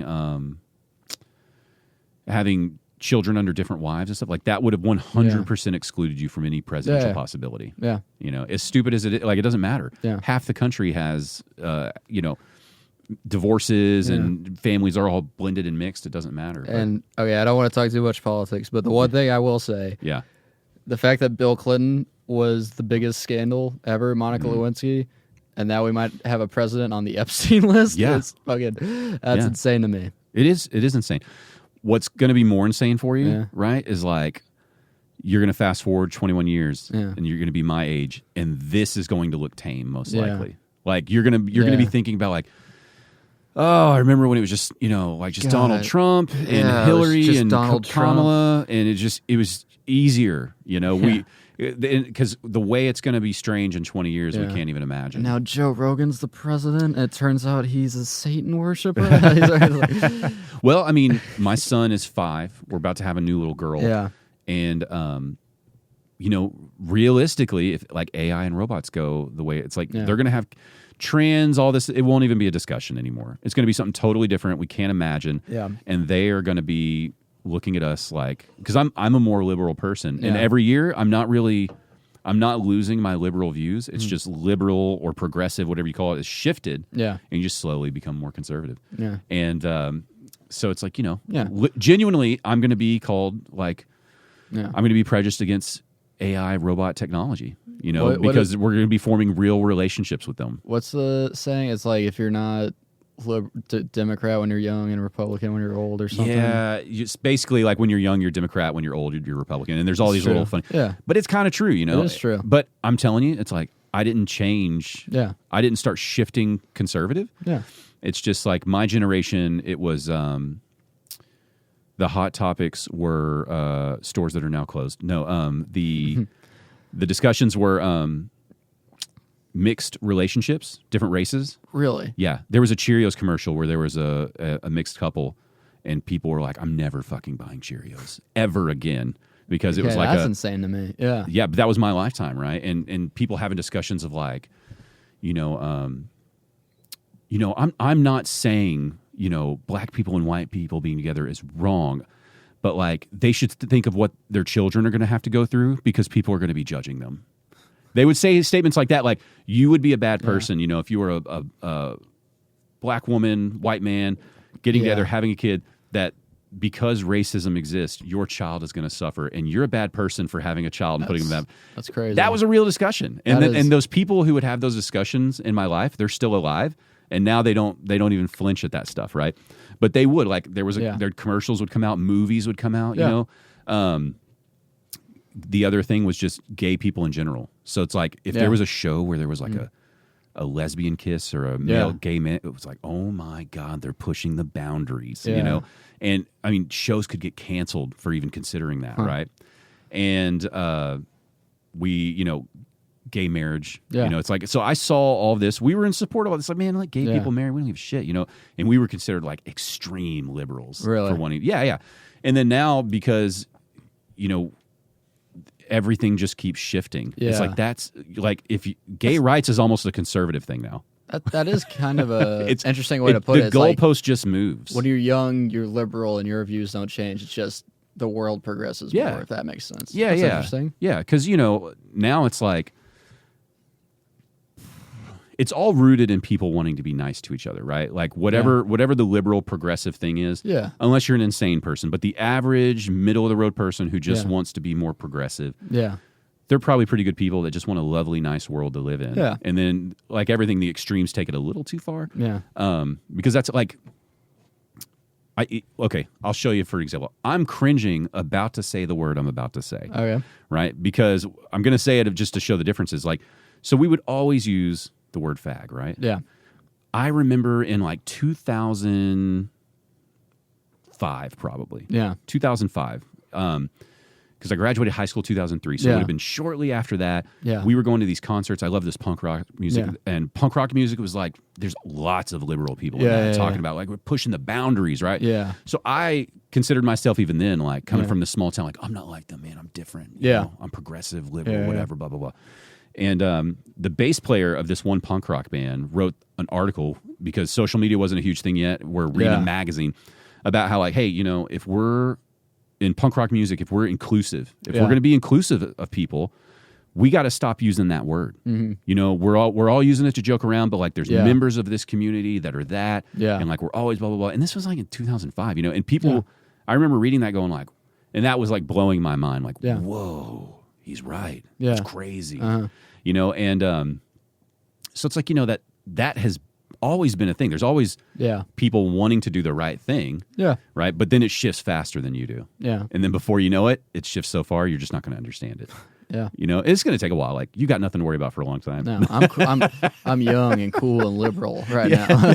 even if you're not, right? Like, if you were a young conservative right now, a modern conservative, by older conservatives, they're going to look at you like you're liberal. Yeah. Even if you feel like you're more middle of the road. You know. And so now I just don't care. It's like, I think now just understanding everything has nuance, and you just decide for yourself what you like and don't like. What I'm starting to realize is nobody actually understands. Maybe it's social media. Nobody actually understands the issues. No. And I say that, I include myself with that. I'm not really paying attention. Mm-hmm. I'm focused on stand-up and school and all this other stuff. I only really see what the big headlines are. I don't read the actual details of stuff. So I think you just do the best you can on a local level, right? Work on yourself. Be nice to people. Do what you can. And then when big things come up that are major, you know, it's like you try to do your best. But at your age too, it's like, I wasn't giving a shit about any of that. I still barely care about it now. It's like, you know what's right. Like, if you and I were hanging out and I was like, hey man, let's go do X, Y, Z. And that felt super sketchy to you. That's all you got to do. You'd be like, no, I'm going to pass on that, man. And that's it. But you know, everybody just wants to be on a team. They just want their team to win. And so it's not even worth it. Because like, we were the first like millennials. So I'm an older millennial. We it's like we were the first group, I feel like, to realize that like older generations knew the news lied to you. But I don't think they really accepted it. And I don't think they accepted that like corporations and stuff would fuck you over. You know, I don't think they wanted to accept that people really were that. There were definitely people in every generation that knew that, but I think now everyone collectively knows like, Walmart will do whatever it takes. You know? And I think What are they calling you? Are you Gen Z? What are you? Gen Alpha? I'm or something? Gen Z. You're Gen Z? Okay. I believe so. Yeah, so I think y'all are the first generation from the get-go. You know all those things are true. Yeah. And you're making choices based off of that. You know, whereas like we were the last generation where it was like, hey, if you go work for the company and you work your ass off, shit will work out. Yeah. Y'all are the first generation to realize like you could work somewhere. Yeah.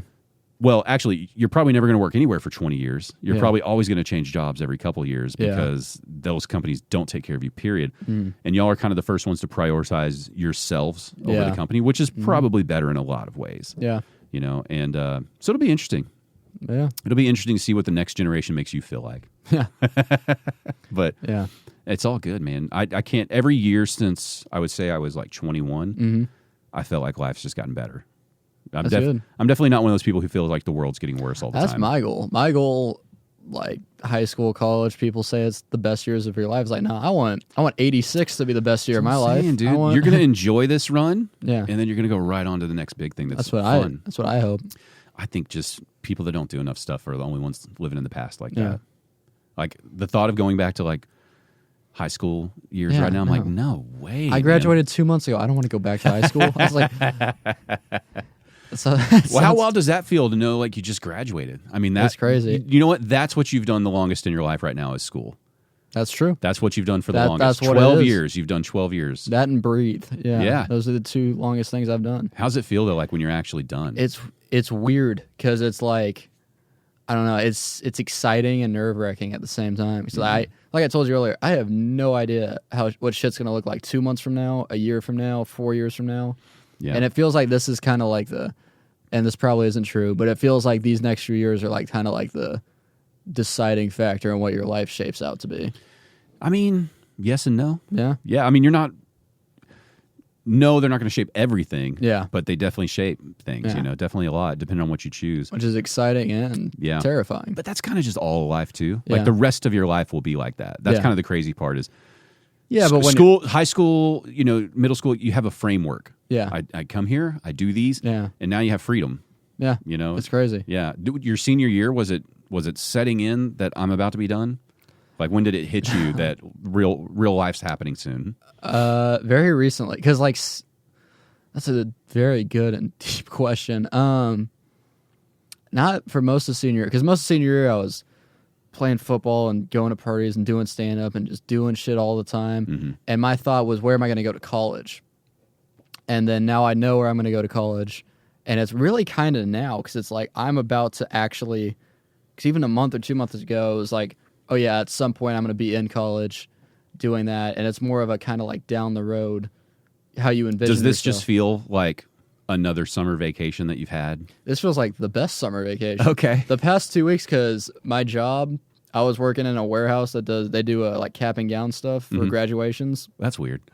and so it is. As you're weird. graduating, you're working. It is. I literally, I literally I would drop stuff off at my school for our graduation. It was weird, but so I was working there during April and May. We got out kind of early before graduation, and then over the summer we were doing inventory, and it's like we just finished up inventory. So the past few weeks, I haven't had football, I haven't had work, I haven't had anything, and this is like feels like I'm a kid again. Yeah. And so this is nice, but it feels like I'm,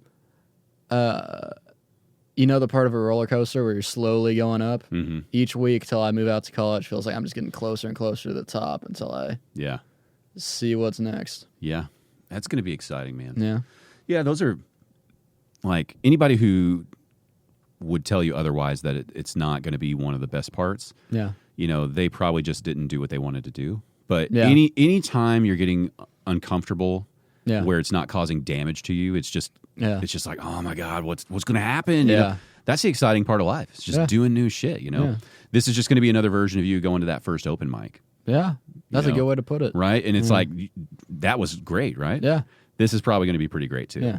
I mean, genuinely, what's the worst that could happen? I don't know.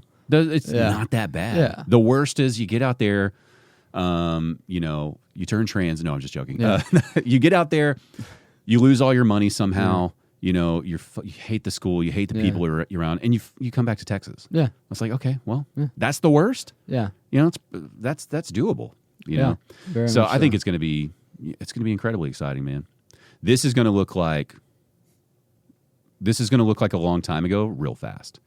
Because Fort Worth or this podcast? Both. Huh. Yeah, both. Just because a year from now, the amount of changes you're going to have, which should all be fun, it'll all be good. Yeah. This will feel like another lifetime. Yeah. It's crazy. It is crazy to think about. Like, it will probably be the most changes I've gone through in that short of a time ever. Yeah. Which is crazy. Yeah. I have no idea. But that's the good stuff, man. Yeah. Yeah, it's awesome. Well, it's easy for you to say. You went through your 20s. Yeah, but we we went through everything. But we did those steps, and it's like there's no cheat code, right? Just you got to do it, and it's like your version of that's probably going to be totally different than mine. Yeah. So like one of those big leaps we took, right, when I was playing music, we were playing in this punk rock band. When did you start doing music? I was playing as a teenager all through high school. Okay. Yeah. But you're in this small town, so like if you're in a bigger town, you probably know somebody who's in a band or something, and there's like they go play a show here or something like that. Kind of like comedy. It's like at this point, you being in Fort Worth, there's a big enough comedy scene. You probably could navigate things or get somebody to tell you something.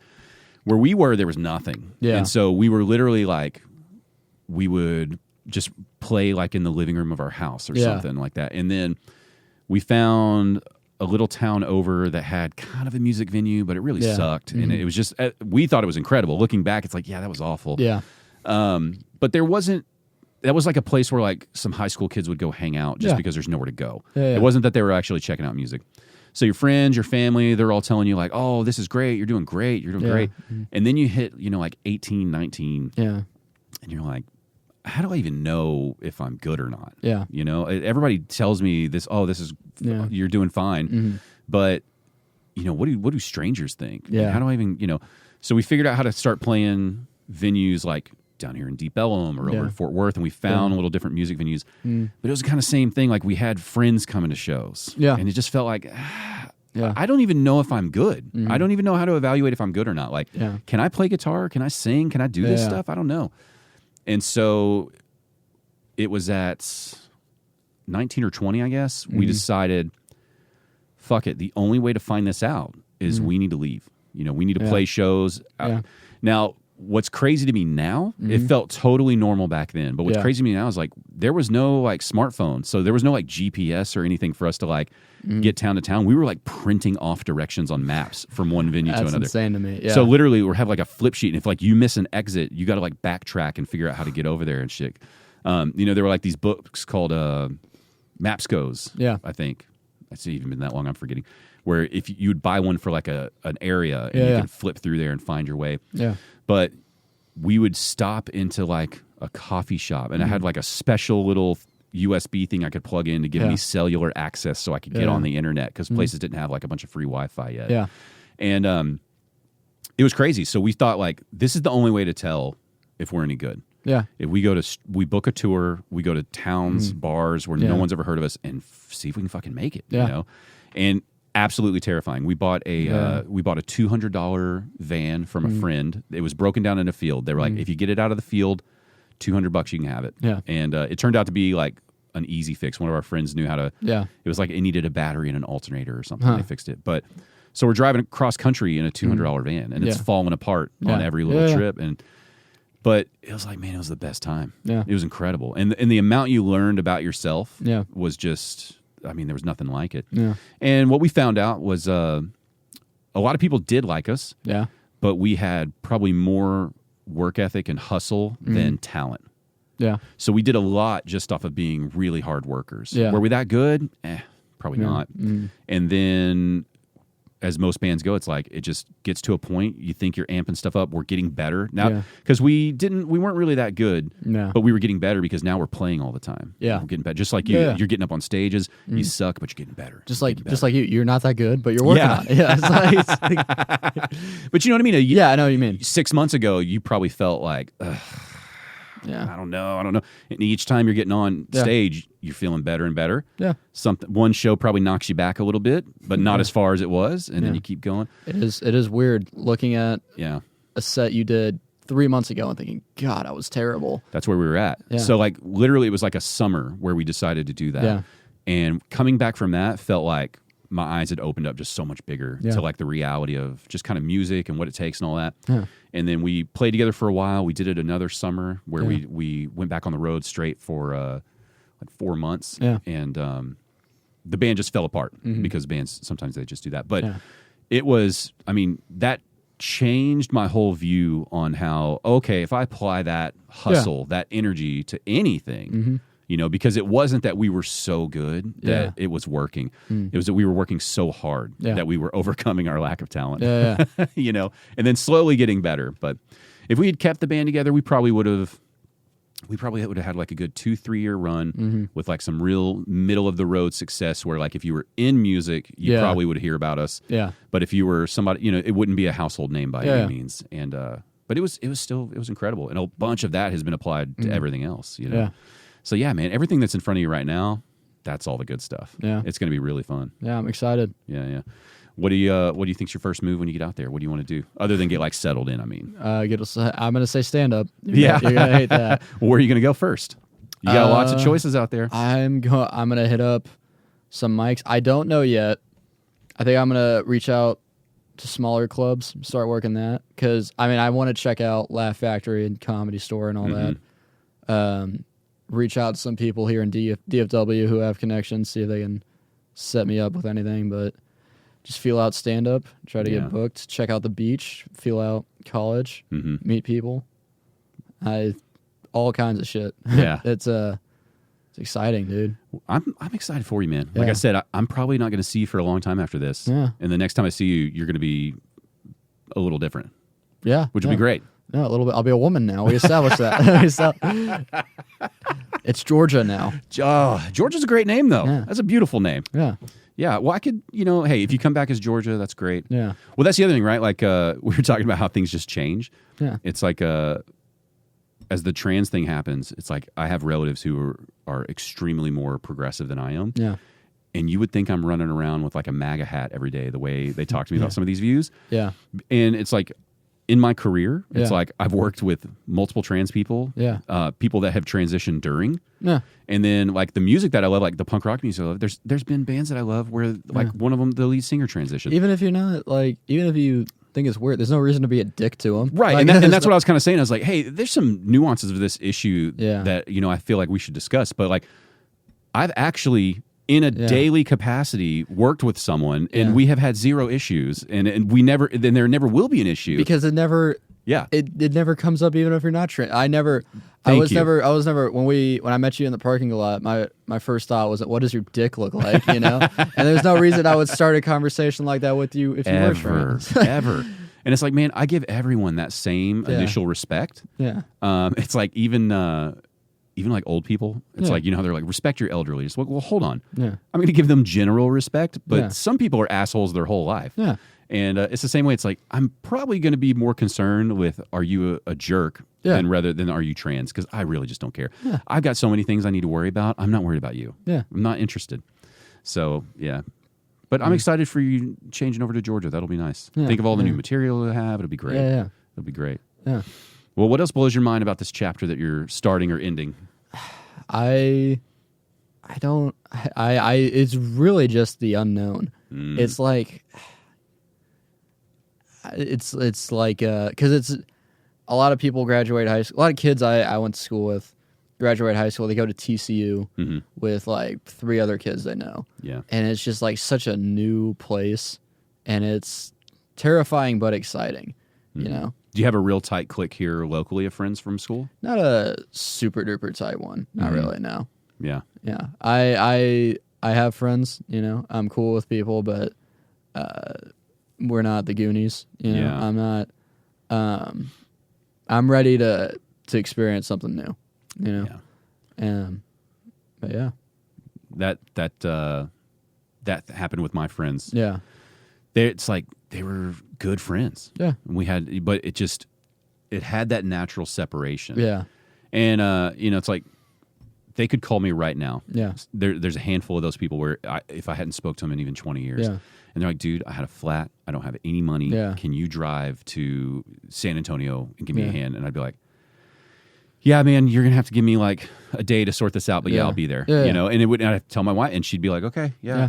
And it's still that kind of friendship, but it's like we don't have a desire to really hang out with each other, you know? And it's weird how that stuff changes. That's probably the thing you're not thinking about yet, which you shouldn't have to, is just like those new relationships form. Yeah. Those old ones fall away, but it's not really a horrible thing. Yeah. You know, it's just the way it goes. Yeah, I think those are the people who struggle the hardest at your point, thinking like, oh, it's got to stay. It's got to stay the same. I'm ready for it to change. I was ready to get out of high school, but it is weird because it's like I was ready to get out of high school, but like now that like I'm about to make that leap, it's like I could do a couple more months there before I move to Los Angeles. That's just the fear talking. Yeah. Don't listen to the fear, man. Just go. Yeah.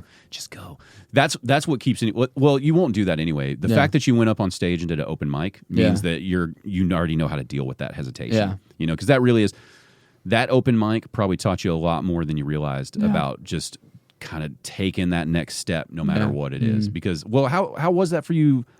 I mean, were you thinking, "Oh my God, I'm scared. Like, what is this?" For my first open mic? Yeah. Fucking terrified, dude. Yeah. And it was Did that moment feel like this moment?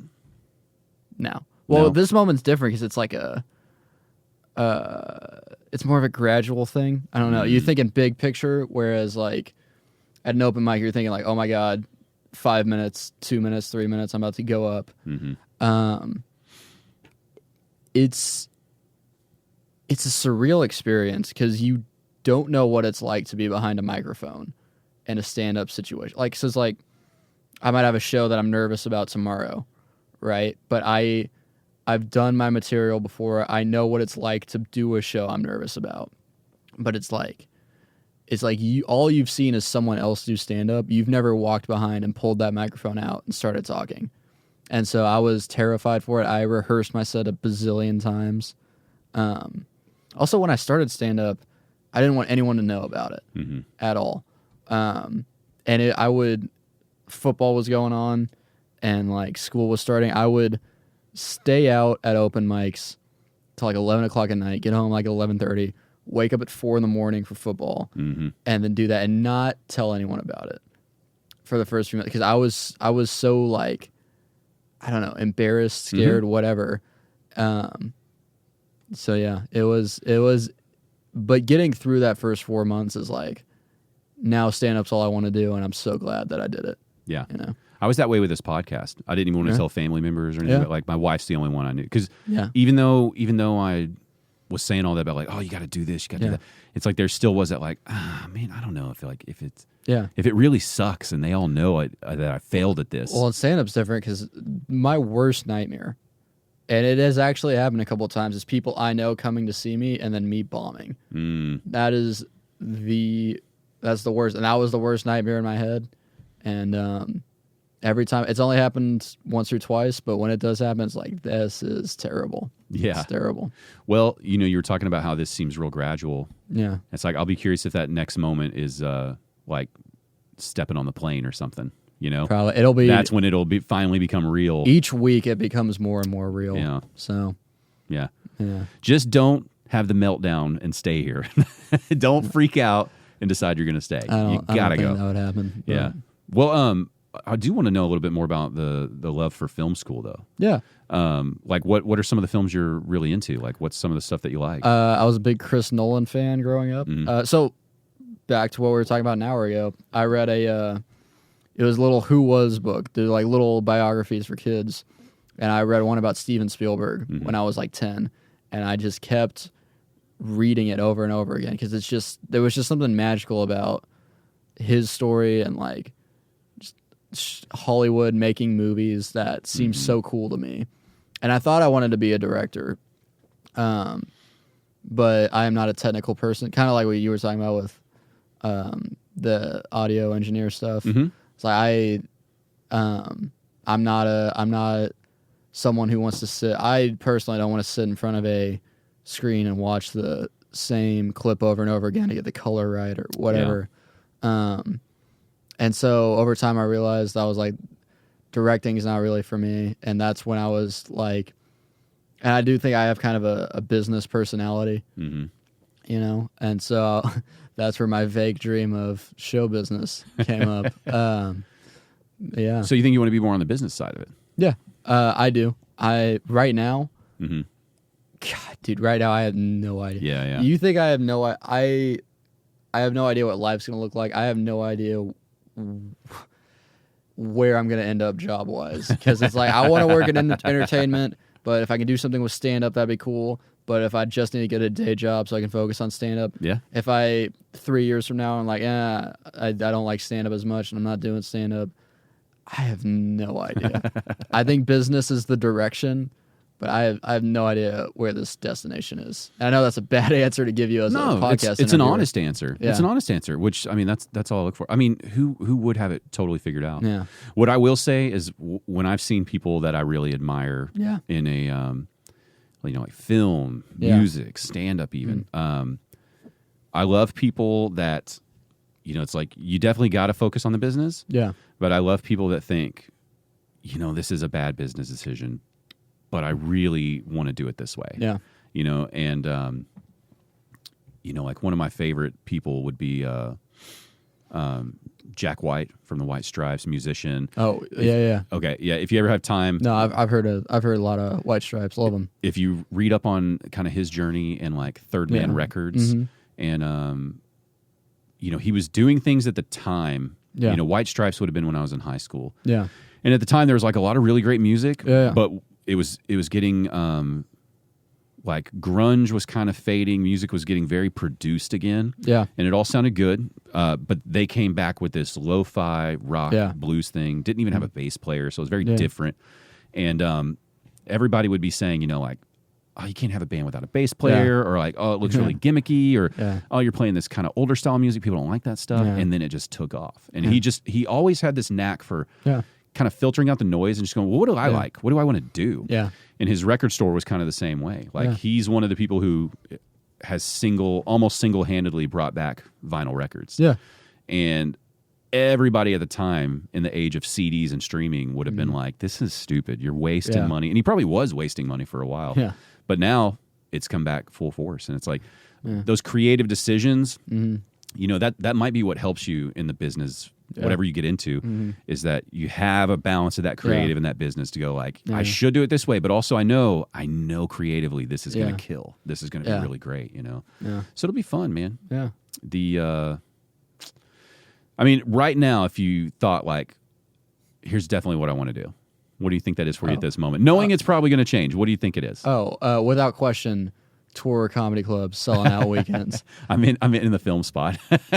So I think you take stand-up out of it. And I know my answer to every question has been stand-up. Yeah, which is fine. That's all I think about. Focused. But I think even if you take me performing stand-up out of it, I would love to work in that kind of industry. I don't know what that would be. Agent or is someone who produces specials or something, or Comedy Central. I have no idea, but just anything in that field. I'll tell you what, would be cool. Would be cool to me. Yeah, just recording that one special. Yeah, I'm hooked on it already. The only reason we haven't done another one is just finding the right person to work with, and so we're filming another one in December. Where did you film the first one at? We filmed the first one at Dallas Hyenas. Okay, but that was what I try to keep that with what the comic wants. Yeah. All of the clubs here, I'm not just picking on Hyenas, all of the clubs for my budget right now, like of what I can, like the money I'm going to spend whenever I go to film something, the clubs kind of suck because they have lighting and everything in it, but it looks good for a live show. Not a recorded show. On the recorded show... Is it too bright or... Too bright, most of them. Yeah. Look, I get it, man. Overhead for a club to build a building, like Big Laugh, for instance, it's like they just built all that. It's like, that's got to be millions of dollars, right? Yeah. So then when it comes time to buy like your stage lights, it's like if you can, a really great light might be, X amount of dollars, and then you can get one that's, $200 cheaper per light. And so it's like, okay, great, we can save some money. It's a light, we just need to turn it on. But it does. There's different kinds where, I'm sure you've noticed some clubs, like a lot of people will take a picture and things just look washed out, right? That's a product of that. Or you'll get video back from it as a comedian, and then it just looks, Big Laugh stage is definitely one of those. It's bright, and it's probably because they had to go with a more economical choice of lighting, and the majority of the clubs have done that same move. Yeah. I'm not picking on them.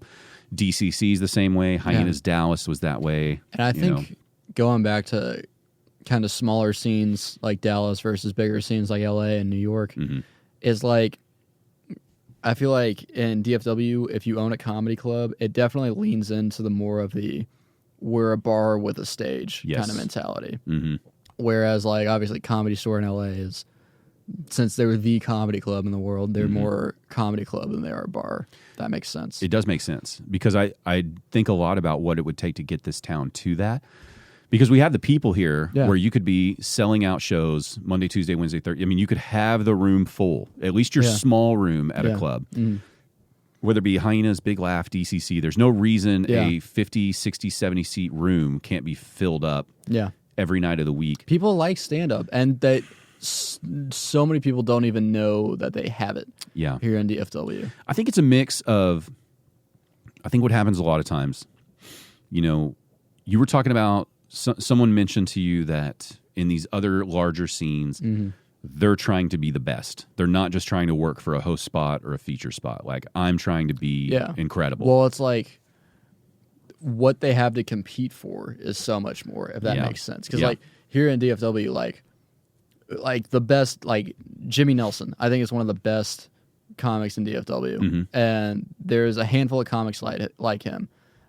Jimmy Nelson, like, he is a host feature at Hyenas. He'll headline places sometimes, but it's like there's not much more room for. And I feel like I'm shitting on Jimmy Nelson. No. We're talking about the system he's working in. Yeah, there's not as much room for him to go as in, like, the best comic in LA, regular at Comedy Store, and then every club in the nation is like, oh, he's a regular at the Comedy Store, let's bring him in for a weekend. That kind of thing. Yeah, I think it's kind of a mix of. I could be way off, right? Yeah, I could be too. I have no idea what I'm talking about. I want to preface, like, I'm looking at all of this from the outside. Yeah. I get a little bit inside, but I'm not not talking to these owners and bookers and producers that often, right? Yeah. But from here, the amount of shows I've seen where I've seen the same people 20, 30 times in some instances, it feels like there needs to be like a fire lit under everyone's ass of just, it is possible. Yeah. But you got to realize, like, the scene you're going into, there's some people who are working way harder over there. And that's great. Way harder than what we're working here. And that's going to benefit you so well, right? I can't wait for it. There's a lot of people here who are very satisfied. Yeah. And anybody who's angry with that statement is probably one of the satisfied people, right? It's true. Because the reality is we have an incredible amount of clubs. We've got great audiences that go to these. Yeah. But I think what ruins it for a lot of the new audience members, which a lot of them, again, there's those statistics. People are always, I don't even know if it's true or not, but people are always like, 60% of the crowd has never been to a show or something. I believe that. Okay, fair enough. And so you at this point, you've been on a showcase where you thought, like, and we obviously won't say what, but you've obviously thought, like, this showcase sucked. Yeah. Like, if I was in the audience, this was a shitty show. Yeah. All right. So how many of them are we losing because the quality control, in a sense, right? Yeah. Or maybe let's not market it as like a great comedy show. Let's market it as an entry level show so people know what they're getting into, and maybe train our audiences kind of what to expect a little more. Yeah. And then if they are coming in and expecting it, making sure we're putting incredibly high quality local talent on, right? The hard road, I think, of getting there. And some of the things that I've personally seen firsthand is I'll see a veteran comic who's incredibly funny and is being approached by someone younger asking advice. Yeah. And they give them advice maybe they don't want to hear, And such as, or like? There was someone who, I'd go to an open mic and it was a veteran comic who was still hitting a ton of open mics all the time. And like hardworking, even though they're already very established. I might know the guy you're thinking of. Yes, yes. And they, like, I'd be drinking with them, just hanging out, catching up, watching whatever, and people would just come up. Maybe 8, 9 people would come up and talk to him over the night, Yeah. And it would be things of like, hey, if I'm going to work here, like, what do I need to do at this spot? And would it be like, just like, you're not ready to work there yet? Or like... Some people it would be that. Yeah. But overall, it was just, like, some of it would be like, keep doing this. Don't worry about that. Yeah. Come talk to me at this point. Yeah. Like you said, not ready, but it was never in a rude way. Yeah. It was very professional. Yeah. And then other times it'd be like, when you do this and this in your set, that will never fly at these places, and they're not going to work you there. If you cut that out and don't use that there, and I would run into the person later who got advice. Yeah. And then they would just be having another conversation, and I'm just kind of a fly on the wall while I'm hanging out with them. And inevitably it would come back around like, man, you know, that person told me this and this, and I'm like, fuck them. They don't know what they're talking about.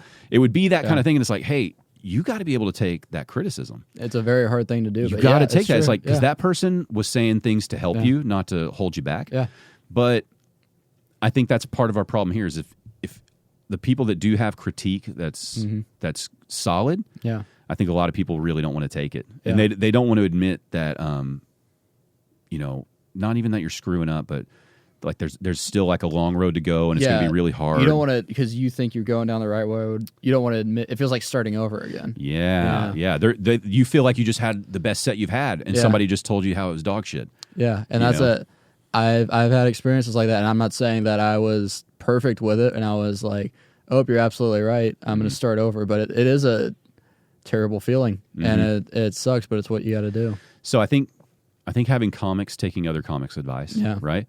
And then I think having bookers, owners, producers, whoever, that, or all of the above, that really try to foster that scene. Dude, yes. Hey, you know, like if I ran my club and you went up, hey, George, caught your set.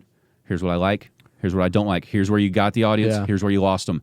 Figure it out. That'd be great. Giving you real, like, I can't put you on this stuff until I can get laughs like this, and you're not getting them yet. So, you know.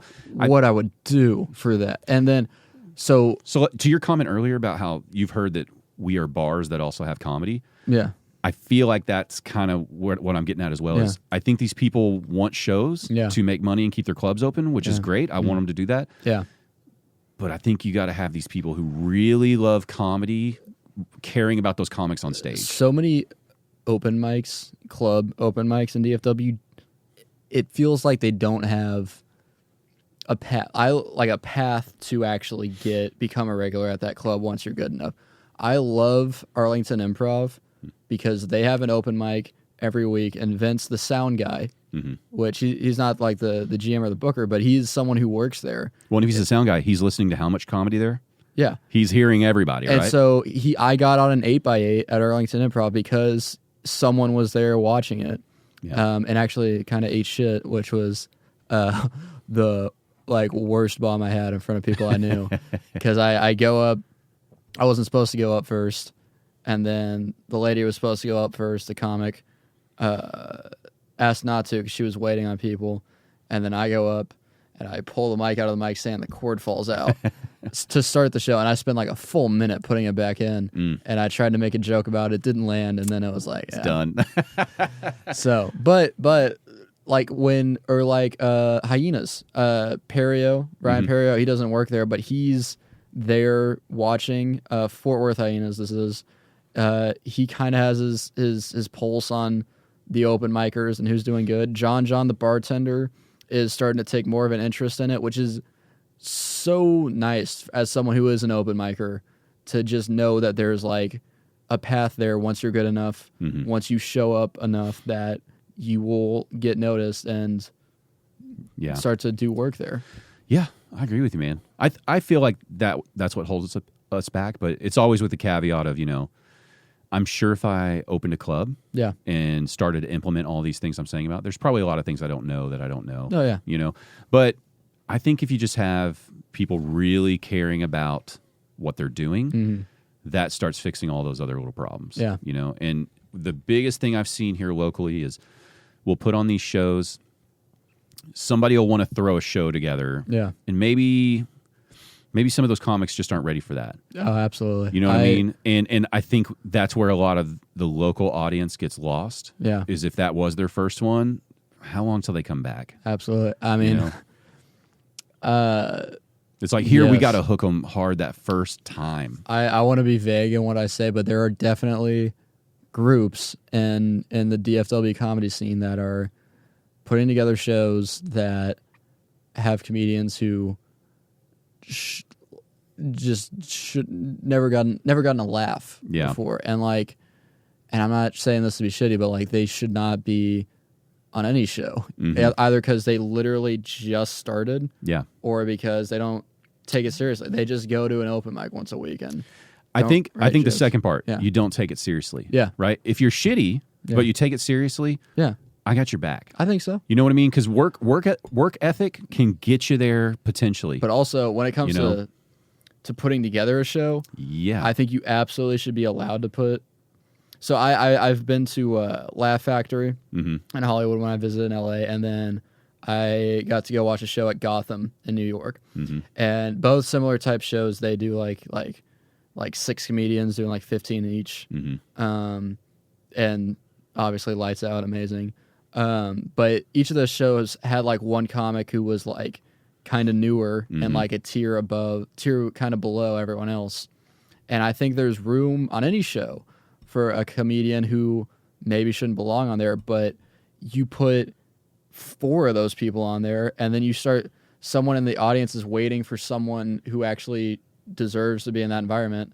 And so you come out of the show going, yeah, these 2 people were funny. And it's like, I had a good time with these 2 people. And then like these 4 or 5, you're kind of forcing yourself to find a place to laugh. Yeah. Which isn't an enjoyable experience. Yeah, I think people want to move real fast too, right? Like I want to go from an open mic to this quickly. Absolutely, I want to. I want to host weekends. Yeah, and I think that if I had to objectively look at myself, I think I'm a borderline weekend host, but like I got a lot of things to work on as a comedian. I have things I can get better at. I can things I got to work on to get to that next level. And you want it so bad because it feels like it's right there, you know, and you feel like you see other comics doing it, and you're like, oh, I'm better than them, when you're really probably not. But yeah. Have you had someone here locally? Have you had people here locally? You don't have to say their names, but giving you that feedback, like when you're like, I'm ready to host, and they're like, here's what you're not getting yet. Like, do you at least? Because that's huge, you know. I've had people say things like that to me where I'm like, why are you giving me advice? But I'm deciding whether or not to say the actual. It doesn't really. So I asked someone about a guest spot on a show, at the 325 show at Hyenas. I asked if they do guest spots because I knew they do. And I had someone tell me, just give it time. And at the time, I was like, but I got this great. I could do 5 to 10 and kill. And they're absolutely right. Like I was not ready for a guest spot. If they told me I'm still not ready, I would completely believe it, because I feel like over the past few months I've gained kind of clarity. I feel like I've gotten good enough to recognize how bad I am. Okay, does that make sense? Yeah.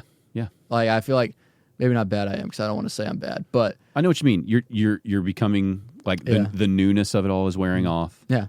You're settling in a little more, and you're starting to see it for how it actually is. It was when I went to Dallas Hyenas and I watched Casey Rocket. I saw his show just to watch, and I remember seeing his openers, and these were like mothership guys, and that was the first time I could recognize like, oh, like I could probably go up and do a set at that show and do good and get laughs, but they are noticeably better than me. They get more laughs per minute. They have a better stage presence, all this stuff. Yeah.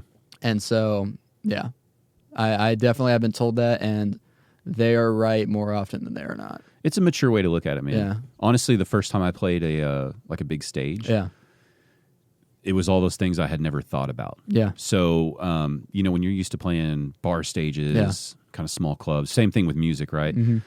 I'm used to being like, I stand on this part of the stage, and the bass player stands there, and the drummer's here. And I remember like the first big stage we were on, where it's a stage like the size of like the House of Blues stage, big stage, and just little things like we're so far apart. Yeah. It's like I never had really needed to use the monitors on stage to hear the other instruments before, but we're far enough apart now that like I really can't hear that anymore. And so it's little things like, and so we're having to communicate, like there's a guy who runs sound for the front of the room. Yeah. Then there's a guy who runs sound on the side of the stage just for the band. So just the sound you're hearing. And they're asking you these questions like, okay, what do you want to hear? How much of this, blah, blah, blah. And it's like, I don't even know how to answer that yet. Yeah. I've never had to figure this out. And little things, it's like, so now I've got to figure out I don't want to communicate through the mic to the bass player. Yeah. And so like in music anyway, there's all these cues. It's like, I'm going to raise my guitar and bring it down, and that means this or that. Whatever y'all work out amongst yourselves.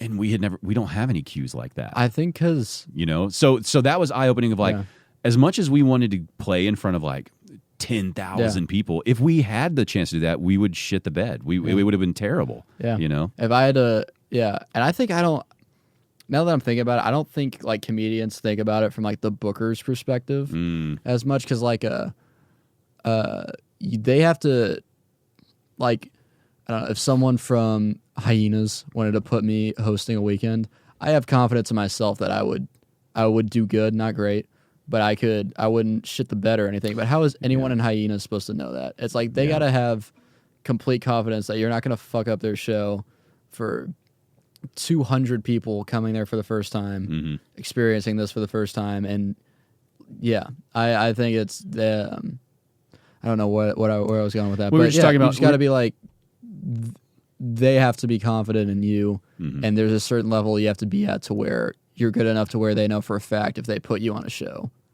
you're gonna not fuck things up. Yeah. What do you think? What's the largest crowd you've performed in front of at this point? I think it's 325. It was a sold out show with Jamie at Mic Drop in Plano, and that is fucking heroin, dude. That feels, you feel like a comedian when you feel like you're John Mulaney on his Netflix special.